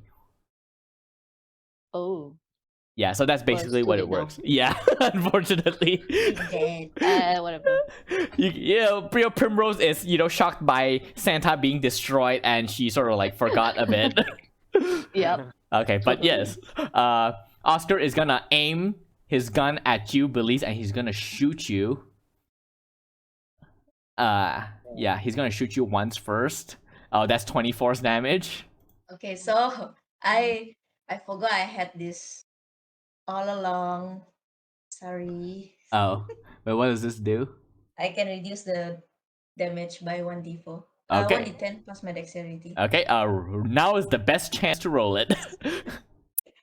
1d10. Yeah, and then just plus your dex mod. You can just click on the D10, the pink box. Oh wow. So what's your dex mod? Plus 3. Plus 3. Okay, so you 13. so you take 7 damage. As you watch as Belize, this absolute unit of an elf, reach out with one hand and grab this laser blast and just Oh tanks. my god. Not even Yoda is this badass. So badass. Yeah. Doing it Visual is just wow. Yeah, but the second attack hit 13. I think it misses, right? No, yeah. It Okay. misses. Okay, so the third attack, you take another 22 force damage. You are rolling so well. Yeah. Oh my gosh. Yeah, and What do you press that Okay. dice? yeah, and he's So I gonna can't use the gloves back, yeah, right? yeah. It's So a no. reaction, right? Is it? Yeah, it's a reaction. Oh yeah. So no, yeah, you can only use it once. So I'm not gonna alarm anyone, but I'm currently at 1 hit points. Oh God. All Yeah, right. sorry, what? Sorry, what? 1 hit point. What? Yeah. One? Yep. Hang in there. Yeah. Y'all are worrying me. Oh my god. All right. And next up is Alice. What are you doing? Damn, I'm Okay. gonna stop doing damage or something. God. Yeah. You Alice float up, right? Mm-hmm. Okay, that means Alice is unable to use Cure Wound on you already. It's okay. I can cure wounds, sir. I'm close. Okay. First Attack. thing first. First thing first. I can I'll- cure wounds myself also. But Okay. never mind. First thing first. Alice will move in front a bit because at least want to see. At least I can see him. Yes. I can move here a bit. Not too much until we can, because he's still because I don't want to prime myself as a true target. Not too much lah. No, you can still see one. See Mm-hmm. one. So I'll move here. Move here, and then Alice will cast Healing Word on Primrose. All right. Rose and okay, 4th level spell. Primrose or who? Oh no, Belize, you mean? No, my level 3 spell, Belize. Level 3 spell. Start. Oh wait, to start I cast one time. mean, Level 3. Another level 3. You cannot waste your action. You can attack him because I can. Yeah. No, myself healing word is a also. bonus action, so it's okay. Okay. I thought the bonus Oh. action was for the elemental. No. No, I giving a command to a creature like this doesn't require a bonus action. It's usually a free okay. one. Yeah, I just not Okay. forgot to give it command. I just not Yeah. forgot to give it command. Yep. So it's just So- standing there. Yeah. I use another healing word on Primrose. The Okay. beast, you mean? Yeah, I mean, Belize. Belize, sorry. I use Okay. another bonus action on Belize, and then thanks to Yeah. Chalice form, Yeah. D8 plus. Okay. 7. Nice. 7. When with energy gather inside her body form, Primrose channel healing energy and transfer it over to Belize. Belize. Okay. So Belize heal and 18. 18, and then for her action she casts create fire. For action bonus spell. Oh yeah, that spell already, so cannot. I think. Bonus she create and she casts bonfire On Oscar. on Oscar. Okay. That would be a dex save, which he fails, so he takes the full damage. 7. Okay. Wait. Did my damage transfer over? No, 11. Okay. 11. Burn him, and then Okay. then Alice will command her fire elemental to attack out Oscar. All right. So next up to. Oh God, I did not mean to stretch him like this. I'm sorry, fire elemental. Okay. Now he's gonna come here, roll your attack, and it's the fire engulfs. He's like, no, and he's like patting his. Are you serious? What? What you say? Now he's like, are you serious? Just patting himself as his very nice looking tuxedo gets singed. All right, roll your attacks on this fire elemental. 19. Oh wait, And this is the start of the turn, so he has his force field back. Okay. 19. Okay, Yeah. roll the attack for both of these first. We'll see. 26. Okay, so he can absorb 34 damage from whatever attacks you do. Hey. That's it. What? Okay, now it's expected 81 one damage. Yeah, but he can only do this one because it's a reaction. So Okay, for okay, Oh, I gotta good remember turn, this. yeah, you can see the force field boom again. All right, roll one more time. 1d10 plus 4. Okay. Another 10, another 14. Okay, you hit him. It absorbs, but you can see by this one, Oscar is looking a bit like frantic. Like he feels that this fight is turning against him. Yeah, damage. How much damage was done? That is 24. 28. Yeah, 28. 28. But it's absorbed by the force field, but the force field is gone now. 28. Yeah. The force field is gone? Yes. It Oh, it is it is in the moment. So now, Skel, you are up. Okay. That case, I cast guiding bolt. Oh, okay. Roll guiding bolt. Please hit. Pretty please. Pretty fucking. The guiding bolt flies and smack you in the face. Nah, I'm just kidding. It misses, unfortunately. You fire it, and you can see it fly towards him, but for some inexplicable reason, it just curves away as it's aiming towards him. I'm so sorry. Okay, wait. I have a bonus action, but I'm not too sure how it works. Oh, what is this? Spiritual weapon. Oh yeah. Oh wait. Spiritual weapon is a spell. You can't cast 2 spells per turn. Right. Oh. Unfortunately. Yeah, I'm just gonna stand here. You're like, just looking at your hand. I'm just fiddling with my hands, just like, yeah. Even Oscar raises an eyebrow at you. Like, what? Because that spell defied logic to miss him. Anyway, Primrose, you are up. Okay, my fiery arrows on Oscar. Yes. So you're firing another. Oh, that hits roll damage. Okay, and roll your hunter's mark. Mark. Flame arrow. Wow. Okay, Primrose, how do you kill Oscar? Or how do you defeat him? Let's not go kill all the way. Oh my Let's god. go. Let's go. I pull the arrow back and I aim right for his face. No, wait, I changed my mind. I aim it for his chest. Oh. Right, because that was like how he killed the Brinch. and I let go, and it flies straight through his body, and the arrow goes straight and creates like a burning hole through his chest, just like how he killed the Grinch. The Grinch. Not the Copyright purposes. Yes, copyright purposes. I mean, you're killing a copyrighted character. I don't know. You're not. You're not killing a copyrighted character. No, totally not. Yep. So you. People know who Oscar is. Yep. The arrow smashes through his chest. You can see a fiery hole. Like you look down, and through the hole, you can see the cage, and behind, where all of the desiccated corpses of your comrades lie. And he looks down at it. I just want to go home. And he falls onto his knees and he collapses onto this circle over here, and as his blood spreads onto it, it begins to glow, and the fiery light here begins to glow red as the symbol absorbs his blood, sort of like contaminating it, and this machine begins to, and you gather it's gonna explode. Oh, Start running. run like hell. All right, I want all of you to make dexterity saving throws. Oh no! Ah. Okay.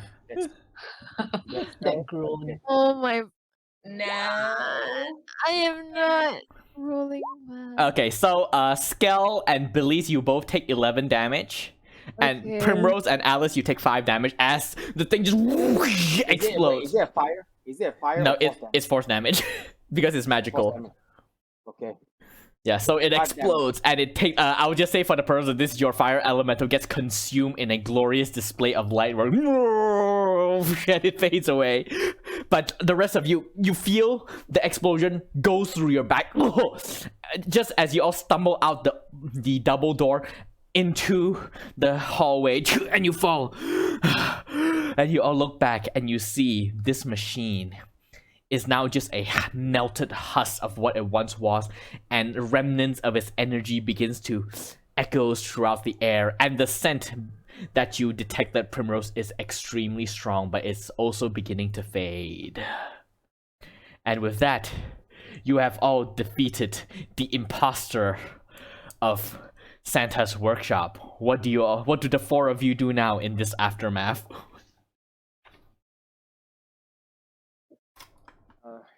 Alice was Very sad.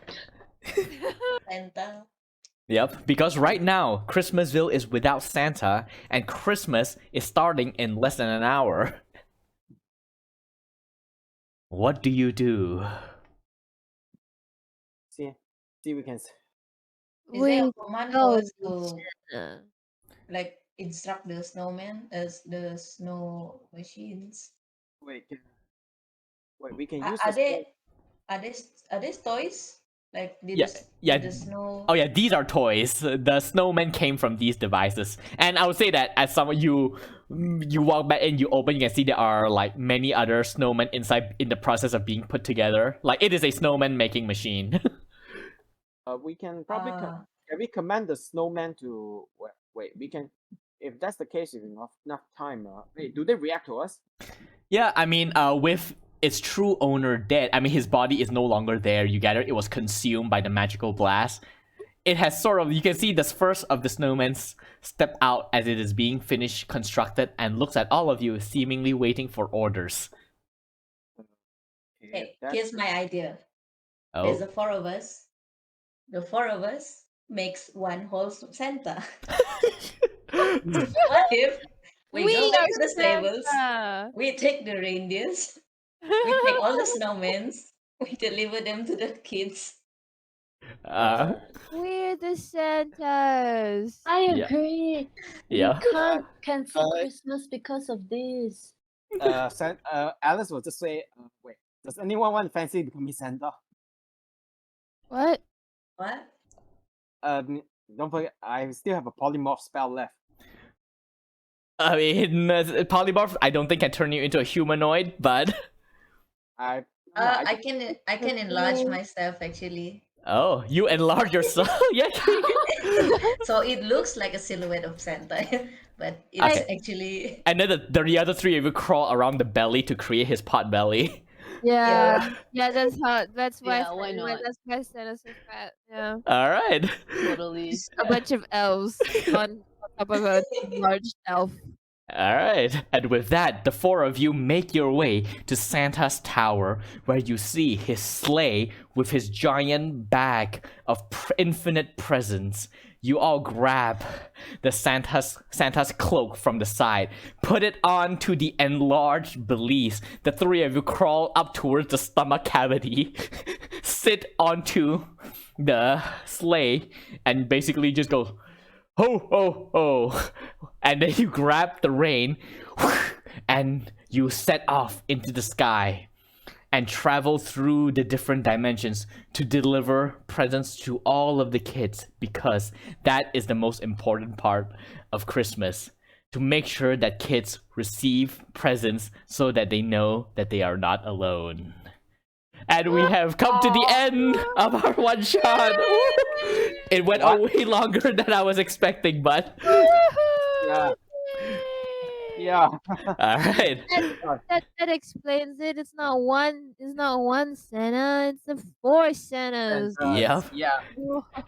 Oh. Yeah. But The real Santa is the friends we made along the way. yeah. All right. Yeah. And- But, yeah. But I mean, Oscar creating Oscar as a character.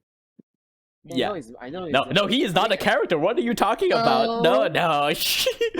Oscar is an original. Yeah. And also, And, okay, and in that, well, thank you all for watching. I hope you enjoy this chaotic one shot.